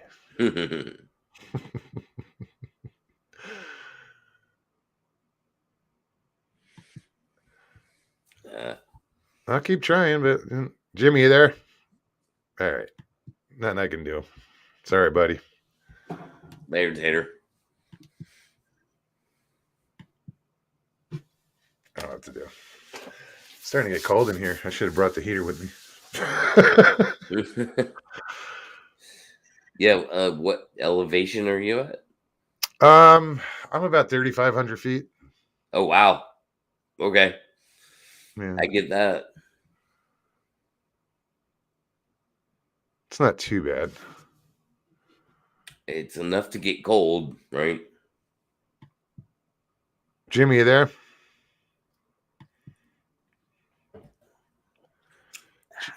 Michael, that's funny. Jimmy Buffer.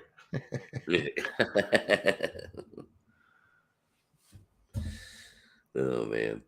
Oh, Jimmy left. Okay. Sorry, dude. Later, Jimmy.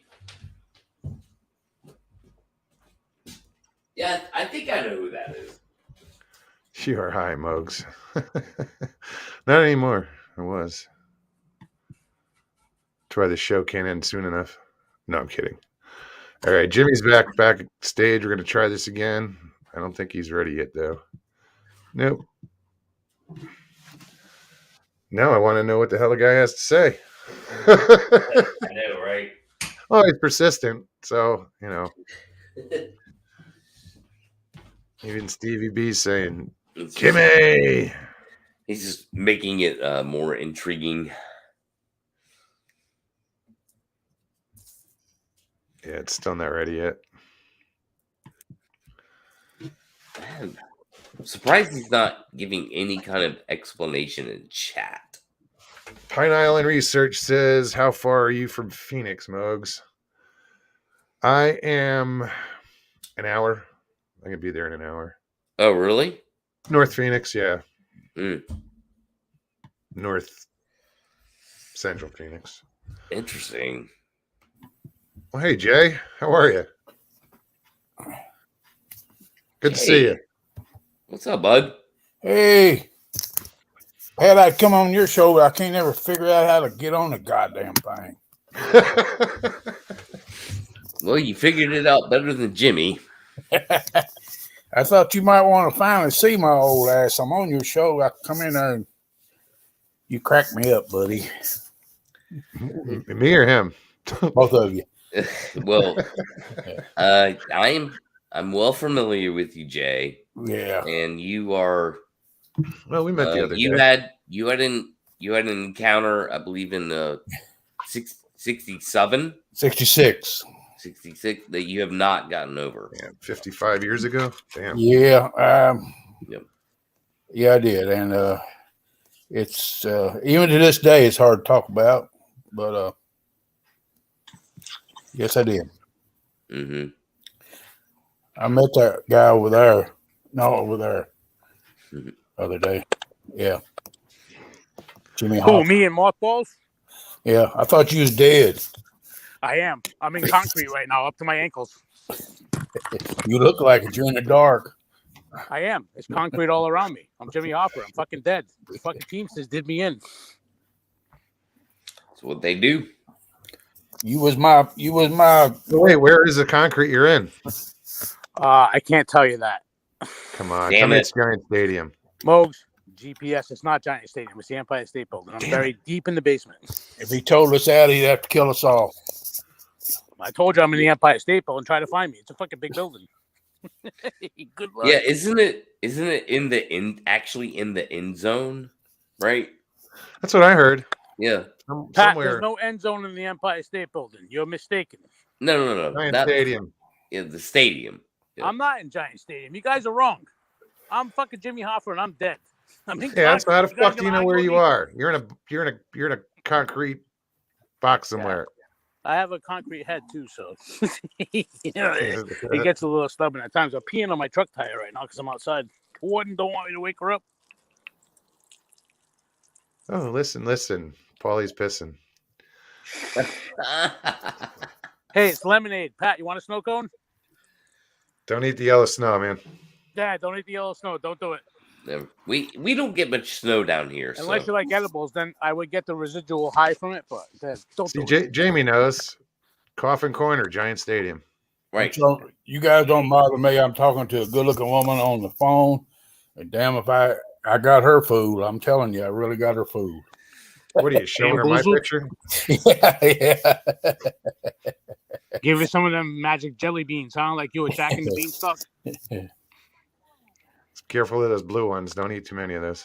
Yeah, don't eat the brown acid. Okay, Warden. Yeah, I'm outside the house. You still gonna complain? Okay, there you go. I'm getting yelled at. Hey guys, look, there she is. She gonna kick my ass Yeah. like sea bass. Come on, Sebastian. Keep the camera on. I want to watch that. Yeah. Yep. The hell you do? That's pay per view, buddy. It's good content. That's not monetized. That's $19.95. Lifetime guarantee. If it ain't, it's free. But anyway. Well, there's a good fellows reference. Oh. Miss Bill's finally research. So I amuse you. Am I a clown? Oh. I'm funny. What do you mean? I'm a clown? I make you laugh? Funny how? Funny ha Make you laugh. Huh? Fuck you, Paulie. Okay, thank you. I appreciate that. It's all good. No, from the movie, dumbass. Oh, I'm sorry. Hey, I'm a Paulie. Everybody tells me fuck That's you all right the when he time. got I'm used shot. to it. Mm. Yeah. I just don't want to get the baseball bat treatment and end up in a box. That sucks. I'll tell you right Different now, movie. getting the shit beat out of you and then just throw you right in the box, you scumbag, rat bastard. Get the fuck out of here. That was Casino. Yeah. So that was awesome, though, wasn't it? There's a lot of holes in the desert. Oh, my God. Dude, there's Sasquatch, there's fucking aliens, there's Roswell, there's this, there's that, and there's also Pesci. He's in the ground. Joe Pesci. I always liked him. Hey, best movie Joe Pesci ever did was fucking, what was it, when Rodney Dangerfield's daughter got married. He's like, hey, I did the plumbing in here. He's like, yeah, that's why this place smells like piss. Dude, that's fucking awesome. I love that. I used to be friends with this Easy guy. money. Easy money. I used to be friends with this guy, Rocco. His name was Rick. And him and Pesci were like best friends growing up. Yep. Dude, They no were way. in each other's weddings and Hey, shit. funny story. Oh, I worked in really? the union in Rhode Island, right? I worked in local 94. I thought Rocco was a nickname. I'm working with fucking Italians in the carpenters union. I met 4 Roccos. I'm like, get the fuck out of here. That ain't your name. He's like, yeah, it is. And I'm like, holy shit, it's not a nickname. Really, they're real. There's 4 of them. They're quadrupled. They're gonna kill me. Oh, get the provolone, Rocco. I'm like, no, don't do it. Rex said you pissed on I'd a be a little neighbor's more car. worried if I get the pepperoni. That's hilarious. But hey, what the hell? Since we're up and it's late and there's a little tomfoolery going on and you're back on the wrong coast because you should be over here, but you're over there. How does that affect you? It's the same time. No, it's fucking not. It's like 12 o'clock here. What's it, like 8 o'clock there? You're just putting your PJs on right now. You're getting ready for bed. You get your little footsies on. You're just, you're doing your little mogi on pajamas. You're doing a little pajama. It's a 2-hour difference. Shake. It's Coffee what? shake, yeah. It's a 2-hour difference. It's 3 hours. 2. I'm in mountain. It's 3. What the fuck? Oh, you're on mountain time. Okay. All right. Yeah. He's on sorry. mountain, yeah. I'm wrong. Dude, It's I'll just own it. I'm 2. sorry. I apologize for being That was odd. a douche. It's 2 hours instead of 3. That was weird. My light just went off. It's all good. No. All right. But we Jimmy don't have from... taxes. We don't have Wile E. Coyote. And we don't have a road up. Beep, beep. And, Jimmy from What If It's All True? we don't have any of that shit. Yeah. All Same right, Jimmy. well, same Jimmy? Well, Same we're going to have Jimmy. to wait. And... Yeah. Yep. Stevie Yeah, that says, sounds "Can like Jay tell if that sounds like Stevie?" bullshit. So I'm gonna say Jimmy from It's Bullshit. That's what he is. Okay, and on this note, No, I'm gonna he has bad Bigfoot's $2 for internet. $5. Mogs, did you know Hey, that? Did you Jay, see that commercial? Stevie wants to hear about your Bigfoot encounter. All right, okay, I'll leave. Tonight, Bye. I'll go into part of it, okay? Because it's Okay. kind of okay. I used to love to squirrel hunt. Okay. My dad got me a 410 when I was 9 years old and taught me how to shoot it. And I started squirrel hunting since this happened when I was 18, 1966. I just graduated from high school. I was going to go to college at Austin Peay University in Clarksville, Tennessee. And I had squirrel season always came in Kentucky either on the 15th of August or the 17th. One of those 2 days it always came in. And so I had a whole month to hunt before I started college. And I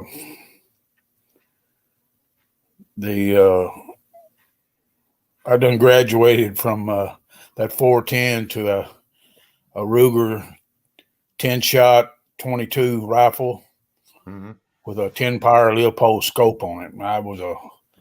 I could really knock them squirrels out of them higher trees with it. So that would be the Ruger 1022. Yeah, 10 shot. I shot the long shot. Yeah, it was a great gun, and I shot those long shots in it too, though.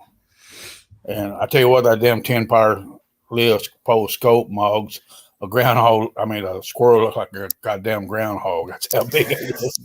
Like shooting at a T-Rex. Yeah, to get back to my story, it came in on the 17th that year. I was there on the 17th, bright and early, like I always went, and always hunted early morning. And in August, it's still real hot, and I'd quit around 11 o'clock, and I'd go home, take a nap, and go back in the afternoon. I squirrel hunted to make money. Back in those days, I sold a squirrel for $1 and a rabbit for 50 cents. That's how I made money. That's how I went on dates and stuff with you. That's how I had money in my pocket, In those days, you did anything to have money in your pocket, Were you selling it just for the meat, or were you doing the pelts as well? No pelts, just meat. I always want to, I'm not racist at all, but I took them down to Colored Town. And of course, if you took I get 50 cents for a squirrel if I headshot it, but I get a $1, when meat wasn't tore up. And so I always try to head shoot them. And went to 17th, got my limit. Went to 18th, got up early, got my limit. And on the way out, I jumped a couple of rabbits and shot those up. The 19th is when this happened to me. I was in the woods early, like I always got up at 4:30 in the morning. Always got up at 4:30 in the morning because the school bus picked us up at 6:30, so 4:30 was nothing for me. So got up at 4:30 in the morning. The woods I hunted it was kind of on a ridge, and there was a creek, big creek below it, and there was a ridge there, and it had this great big old cotton ball tree. You guys probably know what a cotton ball tree is, but cotton ball tree is a great big tree. This tree was probably 70 or 80 foot high. And you ever heard of a sycamore? I know you've heard of a sycamore tree. Absolutely. Sycamore's got that shell bark on it. Cottonwood is very similar to a sycamore. They do have a little shell bark, but not as much. And they grow a fruit on it. It's about that big. Green, just like a walnut is, okay? Inside of it, when they get ripe, they get black just like a walnut does when it gets ripe. And inside of it is a nut, bitter as hell. I mean, squirrels love it, though. Squirrels love it. So I knew I could always get a couple of that tree out of that tree because it was tall. That's where they nested at. So I went in there on the morning of the 19th. And us kids, we roamed those woods.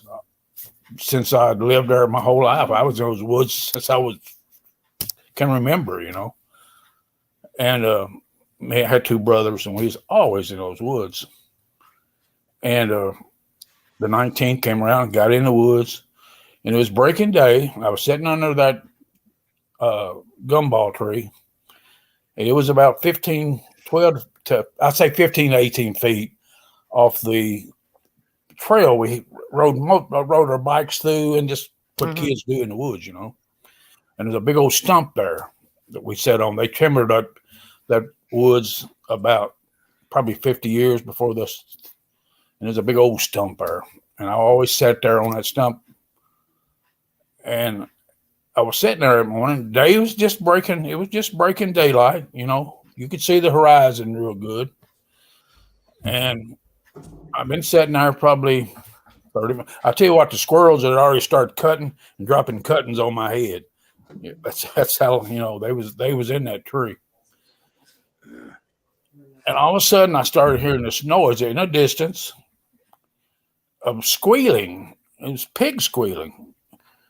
And we had pig farms around there, but they were miles, 3 and 4 miles away, you know. But we did have boar around there. But I had never seen any in that area at all.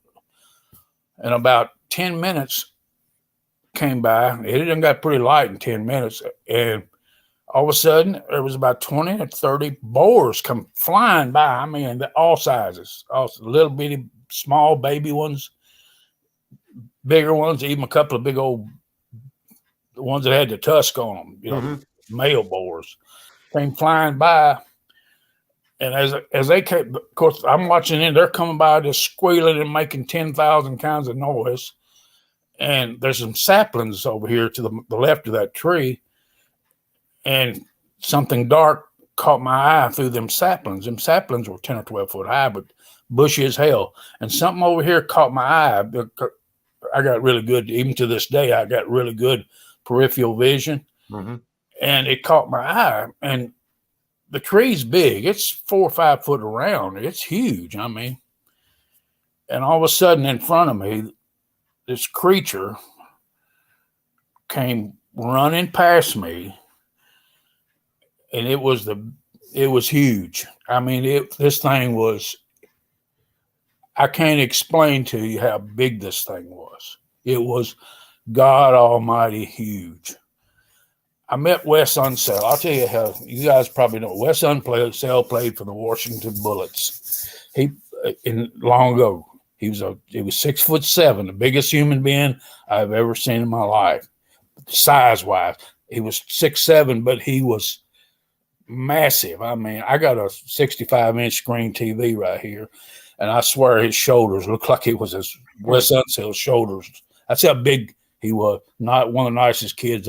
He was the same age I am, but I met him at a basketball game, and this thing made him look small. That's how big it was. Outline wise, I've gone over this in my mind for 50 some years. Okay. Sure. Outline wise, all I caught was the side of him. I didn't see his face. It did not have a snout at all. I could still see. Here I go saying this again. I'm not racist at all, folks. I promise. Matter of fact, my best friend is a black guy. It had a black man's nose. Okay. That flattish, whitish. You could. I couldn't tell how wide it is, of course, but I could tell it was flat. But I could tell. I could see its ear. Matter of fact, that stands out. The size of him. I could see its ear. For some reason, to this day, believe it or not, I wake up in the goddamn night sometime seeing that ear. His ear was on the side of his head, just like mine is. It wasn't like this. It wasn't standing up. It was on the goddamn side of his head. And I saw something. You know, back then, I never even heard of what a Bigfoot. I didn't know anything like that. Sure. In '66, I never heard of a Bigfoot. We didn't know it. I didn't even know what Bigfoot was. I just know I saw some kind of goddamn creature, huge. And I even thought this scenario, what if it was somebody hoaxing me in the morning? But I'm an 18-year-old nobody, you know. out What state did this I was in occur? Kentucky, in Western Kentucky, and I was real close to them. I lived about 19 miles. You guys have heard of Land Between the Lakes? LBL, sure. Oh, yeah, I lived about 18 miles from there. Okay. And it's huge. It's forest. I mean, it's where I lived at to the next town was 40 miles, and it's nothing but woods. I mean, just woods is all it is. And to this day, of course, I didn't say it was Bigfoot. I didn't know what it was, for years and years. That's the reason I come on these shows now, is to validate what the hell I saw. Sure. Now, growing up, did you have stories, or you'll hear, right, stay out of the woods because the boogeyman will get you, or the wood booger, or yeah. But well, I don't want to drag your show on because some people say I'm long-winded, but no, go right ahead, man. This is another part of my story. Now,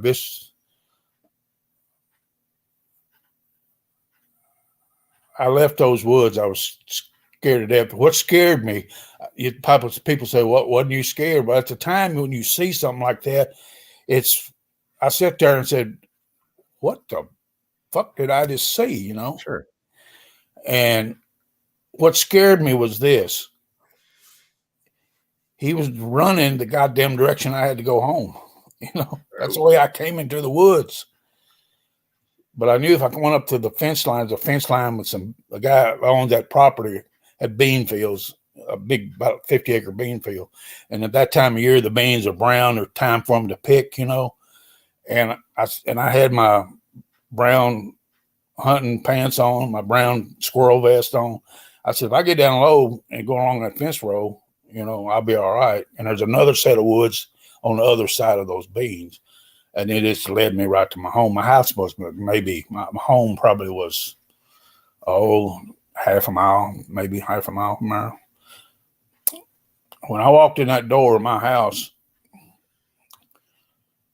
my mother looked at me and she says, "Are you okay, son?" I says, "You're white as a goddamn ghost."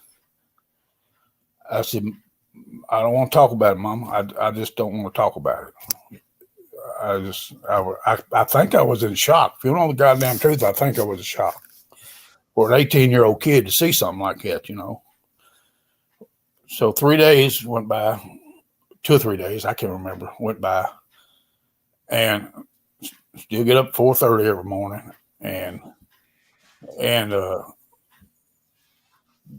my two brothers, of course, they're still in high school, and they got up. Mom always got them up to go to school. Of course, I didn't graduate, and I didn't have to get up. But I got up 4:30. I always got up a little earlier than that. I was sitting in there. Mama's always up, had coffee going, going to feed us breakfast, and she says, "We need to talk." And I said, "I know where you're going with this, Mother, but I don't want to talk about it. I know where you're going with this. I don't want to talk about it. I know you want to know why I was so scared the other day." And she said, "This is the honest, God can strike me down right now, but this is the honest God, what she said." She said, "You finally saw him, didn't you?" And I said, saw what, Mama? What are you talking about?" She said, "You finally saw him, didn't you?" And I said, "I saw something, Mama. I don't know what it was, but it was goddamn huge," is all I can say. So she goes on to tell me this. She says, my grandma always had a huge garden, like 4-acre garden. I mean, it was huge. And she said, "You know why me and Mama always, we come out of the garden, I got a basket and she's got a basket, and we always left a basket behind?" I said, "Tell you the truth, Mom, never even thought about it." And she says, "It was to protect you kids." And I said, "What do you mean protect us kids?" She said, then she goes in to tell me about, she's from the hills of Tennessee, lower part of the Appalachians, Maryville, Tennessee. where you go into Gatlinburg, it's the back way. You know where I'm talking about, Pat? It's the back way into Gatlinburg. She's an old mountain woman. My mother was a mountain woman, and she told me about an encounter that she had as a kid, as a young girl, and goes into the story of her ancestry have seen them and stuff like that, and they would put baskets of food out there. When they grow gardens, they put baskets of food out to protect their children. So that's the reason Mother always put I thought that was interesting as hell. That's the reason she put those food Yeah, I out. heard you hear a lot of stories of people putting a Right. separate garden in just for them. But yeah, absolutely, and that's what Mother did. And being I never heard. I just never thought of it. I thought maybe she was leaving it out for deer and stuff like that, and rabbits to get instead of going into the garden. You know. So, And did you like confront her about it? Like you knew about this, and I did. didn't tell her? I did later on. I said, "Why didn't you?" She says, "Me and your dad." She says, "Why? We knew you was okay." And then she also told me, she says, "You know, you're safe." The reason she wanted to talk to me, she says, "This is to tell you that everything's okay." She was trying to bring me back down, what she's trying to do. Sure. Get me back to earth, you know.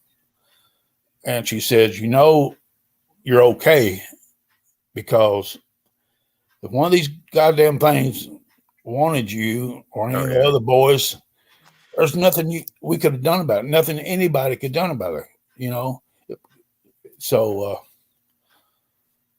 that's my story. That's what happened to me. And I did tell, I kept this, I told my dear wife, my wife passed away 3 years ago. I'm sorry. I did tell her about it. And I told, of course, my mother knew about it. I never mentioned it to my father. I never, ever said anything to my father about it. And I had a real good friend at the time. And, well, I didn't really, he's still a friend, but I said something to him. He laughed right in my face. And when he did that, it struck me. I said, you know, if I tell somebody, I'm going to be the goddamn laughing stock. People Sure. don't think I'm crazy. I've been keeping this quiet but that's the reason I started coming on these shows, just to validate that I'm not the only one that's seen one of these things, you know. And Sure. Yeah. It just gives. I've been living with this for 57 or 8 years. When did you first tell your story? I told my mother. We talked me and my on here. In general, yeah, like to the public. I've typed a few things in, and Pat showed. I've typed a few things in here. It's his show. I see Pat's show, and the barbecue guy. I can't remember. But just recently, you've told your story. Right. I just kind of got the word that I've actually got the nerve up to actually say something about it. I know if anybody's watching from back where I'm from, they're probably saying they're shaking their heads, going, "Yeah, yeah." I mean, it takes a lot of goddamn nerve to do something like this. I'm telling you. No, and I appreciate you sharing it with us. Absolutely. And yeah, there's not a day that goes by I don't think about this. I've lived with it. It took me about a year to get over it. Now I quit hunting. I quit going into woods. I was going to ask that next. I quit squirrel. Yeah. I quit squirrel hunting. But I didn't quit hunting. I still love to bird hunt. I had bird dogs too. Okay. But you don't have to go in the woods with bird dogs, you know. I quit squirrel hunting. And God, I love squirrel hunt too. That was something I really loved to do, you know. Yeah, so it's kept you out of the woods to some degree, right? Yeah, pretty much. But not out of the field, which is, you know, just no. It's like I don't live but 30 miles from the Green Swamp, Pat. You know, and Jesus Christ, I could I'd love to go up there with those guys. What I put it this way, I think it's interesting what like Matt's doing, but I don't want to go in those. I don't want to do that. You know, it was when you're 18 years old. It's a, and I'm not scared of nothing. You know, I'm not scared of.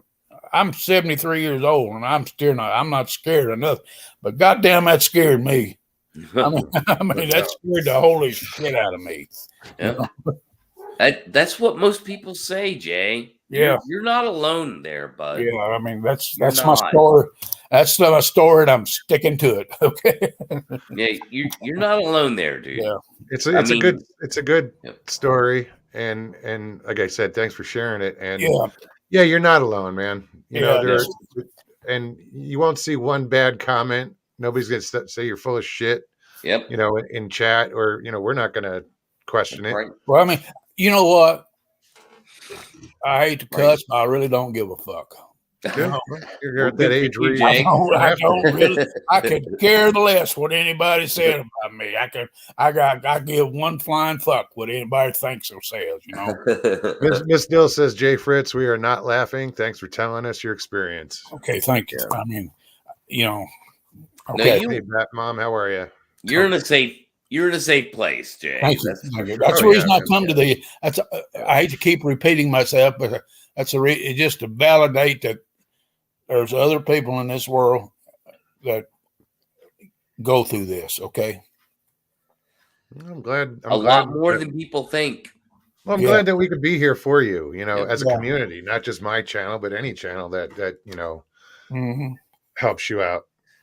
Jay, there are so many of you, Jay, that just like your mom, you talked about your mother. Yeah.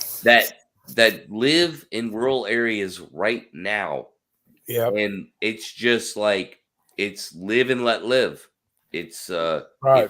If I have peace, you have peace, right? Yeah. That's happening right now in 2022 in rural areas all over the country where these things are coming around. People don't talk about it. They just, as long as they don't get too bothered by it, they just tolerate let it go. And they will never, ever talk to any outsider. Some Bigfooter comes along. I ain't talking to you. I ain't talking to you. Yeah. I just, it bothers me sometimes that, it seemed some show, your show and Jay's show and Joe. I love Joe's show too. New York, that guy from New York. I love his show. Joe Schneider. Yeah, I really like that dude, and he had a hell of an experience too. Sounds like. Yeah.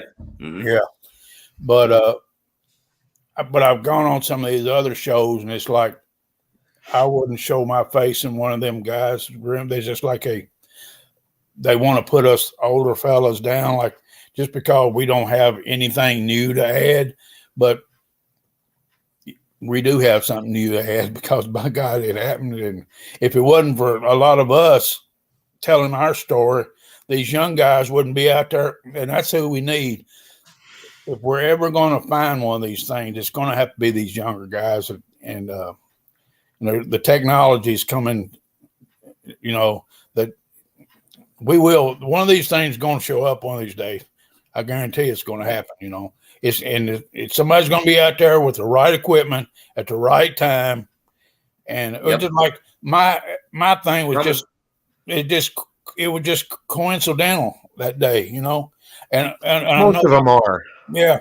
And another thing, I thought about this several times over the year, was this thing came by me with, I think I told, you can't believe how smooth this thing was running. It was like effortless. I mean, it never heard that before. It was it was like effortless. I mean, fluid, smooth. And I'm thinking its stride was so long that if he wanted to catch one of them damn pigs, especially one of those little ones, it could have done it any time it wanted to. And I thought a million times, that thing was herding them pigs. I swear, I believe to this day, he was herding them pigs to to someplace else. Because if he caught them, he could have caught one of them goddamn little pigs anytime he wanted to. Well, I mean, there is a good possibility he was herding Yeah. them to a choke And I point or thought something about- where there were other ones waiting. Yeah, you know, just Who knows? after something like that happens to you, then your mind starts thinking about, well, what if this happened, or what if this happened? You know. Could you articulate that movement a little bit more? Can I get deeper with you on that? Like, I'll tell you what it was. You've seen like in the 100-yard dash, these really fast guys run the 100-yard dash, how they are really straining to. This thing was running when it came by me. It came by so fast. It was just about that. See how fast my hand went by? That's how fast it went by me. Just about like that. Just a But blur. I did, it wasn't a blur. I could see it, but I put it that maybe that was too fast. It's more like that. Okay, I could pick out his ear. For some reason, I still remember his damn ear as much as anything. I don't know if it turned his head or right. how the sunlight will come through trees or something just at the right time. Maybe the sunlight will hit his ear or something. But I can see his goddamn ears to this day. You know. Well, that's the one thing I think that you did focus in on that Yeah. made you realize that it's not an animal. It's not Right. it's not for a some reason, a bear. Yeah. That's what it told me. I said, that was not a goddamn. Well, we didn't have black bear where I live. There, occasionally, maybe, and black bears don't run like that. I tell you, black bears waddle when they run. Exactly. So what made it fluid? It was the stride it had. It was just so. It was like it was just effortless. It was running just so. I tell you what, it was so fast, but it was so fast in slow motion. You know, I don't know how to explain it. You know, it was just so smooth. It was just so smooth the way it was just like, you know, I didn't see it but like 4 steps because the trees took over. You know, yeah. it came by about 4 steps, wham, just like that. And it was so effortless. It was just, but it was on the ground, right? It was moving with the ground. Oh yeah, it wasn't in there at all. No, it was. Okay. I could hear his feet hitting the ground when he was hitting. Okay. But so that's interesting to me. Like you're confirming, it was on the ground, but it was on the ground. But it almost seemed supernatural the way it moved, right? Like no, I don't. I'm not saying that at all. It's just fluid. I mean, it was just fluid. You hear it all it was fluid. It was because there's no head up. The head doesn't go up and down. No, it wasn't. It wasn't bobbing. So it was running like I put it this way. It was running like it was in no strain at all. Just as far as I've heard it, effortless. Just very effortless. Yeah. And you're not the first person to say that, Jay. I mean, you're the like 230th person I've heard say that. Like, oh, really, about the running? Yeah, absolutely. Yeah, it was unbelievable. It was so. I can't explain it. It was just so. You know, human beings, we huff and puff and when we're running. You know, this thing was just like it was nothing. It was just so like effortless. gliding. Yeah. And a lot of people describe them as moving in that way as cross country skiers. Yeah, that's about that's kind of the motion. It was just so smooth, you know. Smooth. Yeah, really smooth. I mean, it was.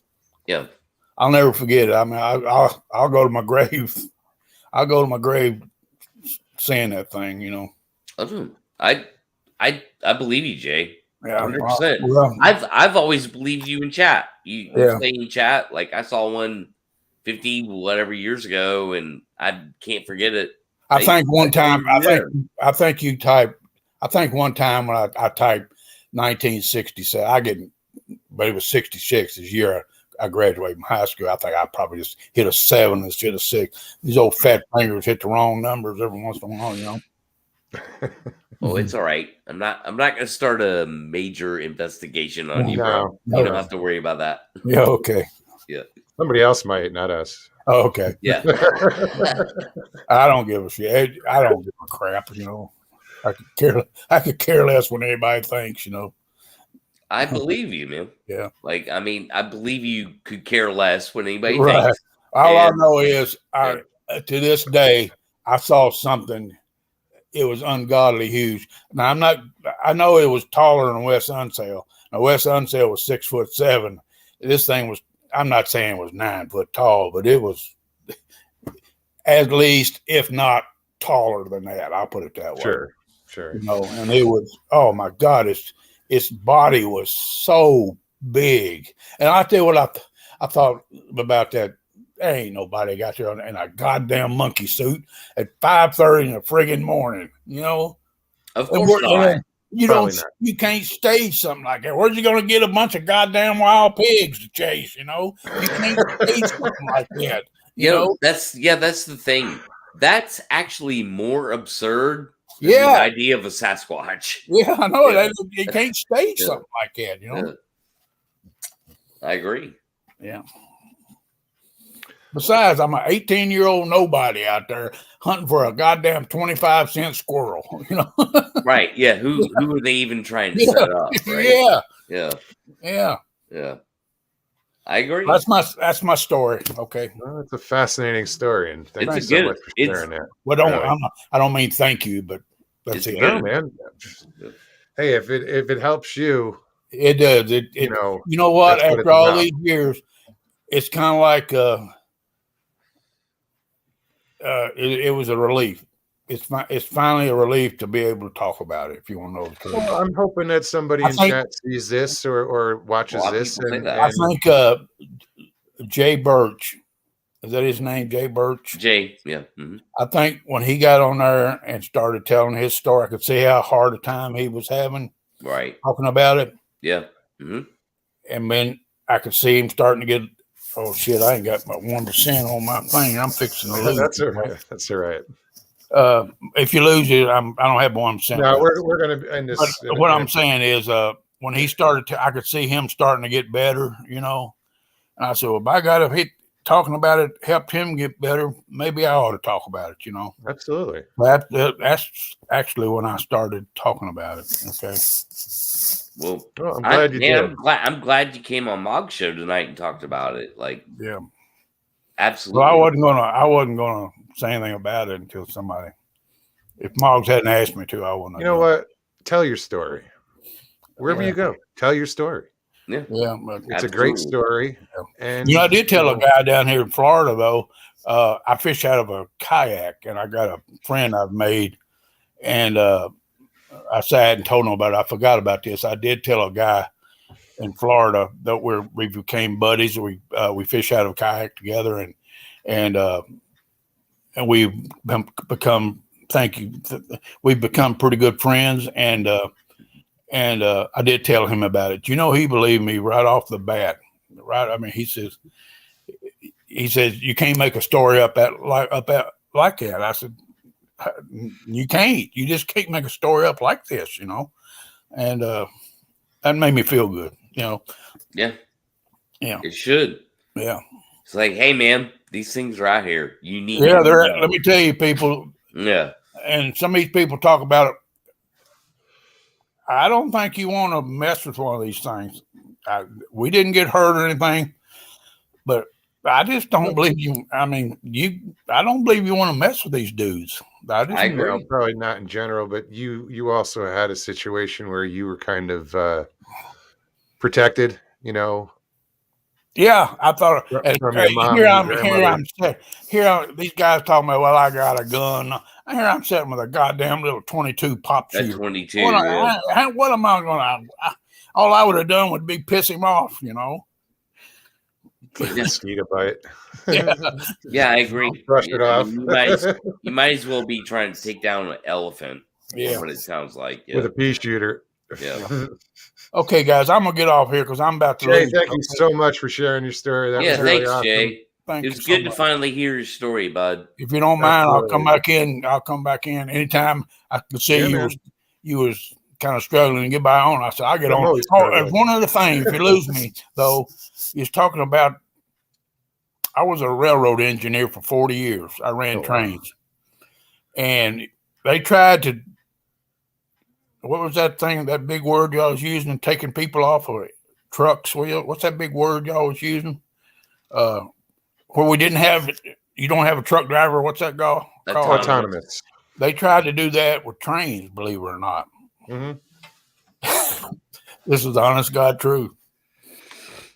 I was working in the yard at the time. I was a road engineer most of the time, but occasionally I get tired of being out on the road all the time.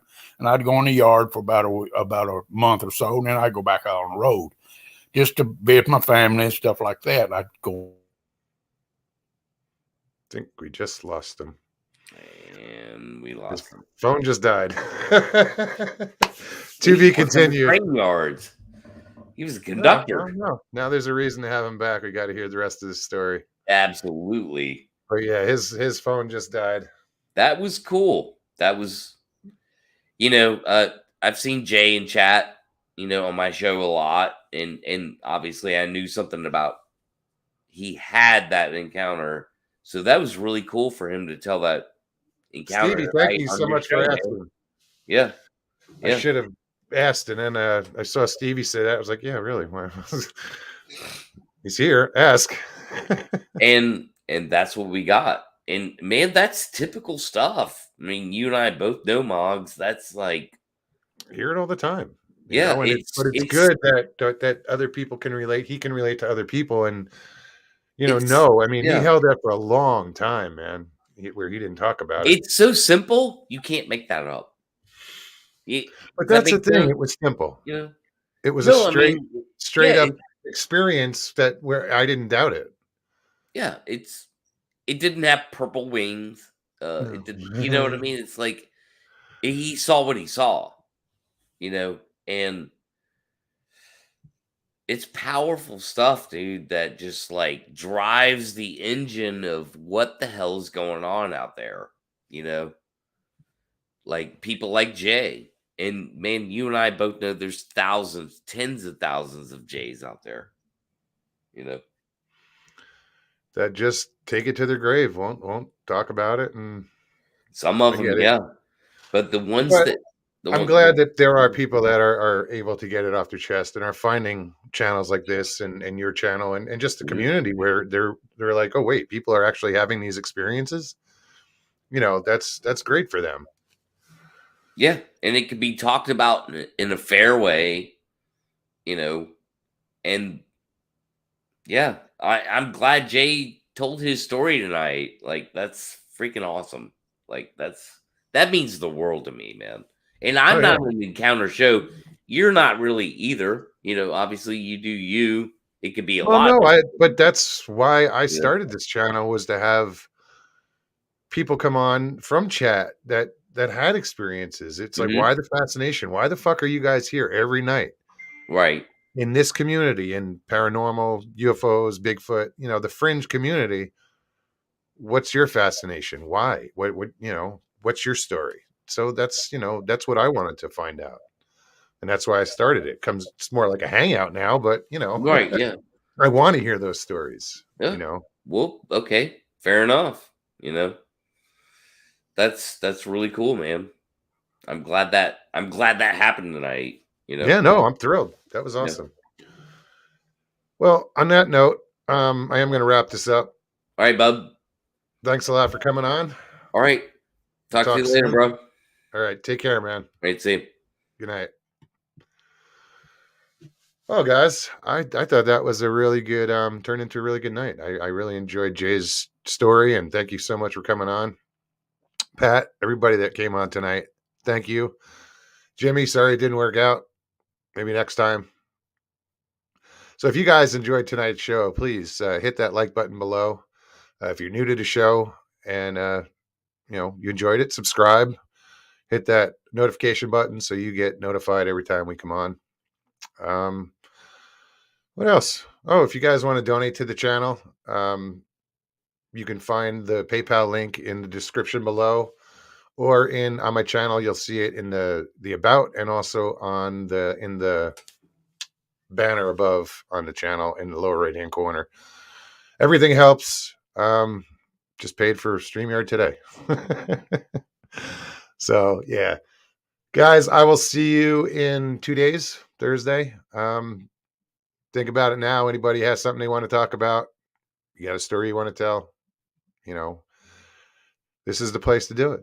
And any other any other channels, you want to get it off your chest, do it. So, all right, guys. Hope you all have an amazing night. Sorry it's so late. But I will see you guys Thursday. Peace and God bless. Thank you so much, guys.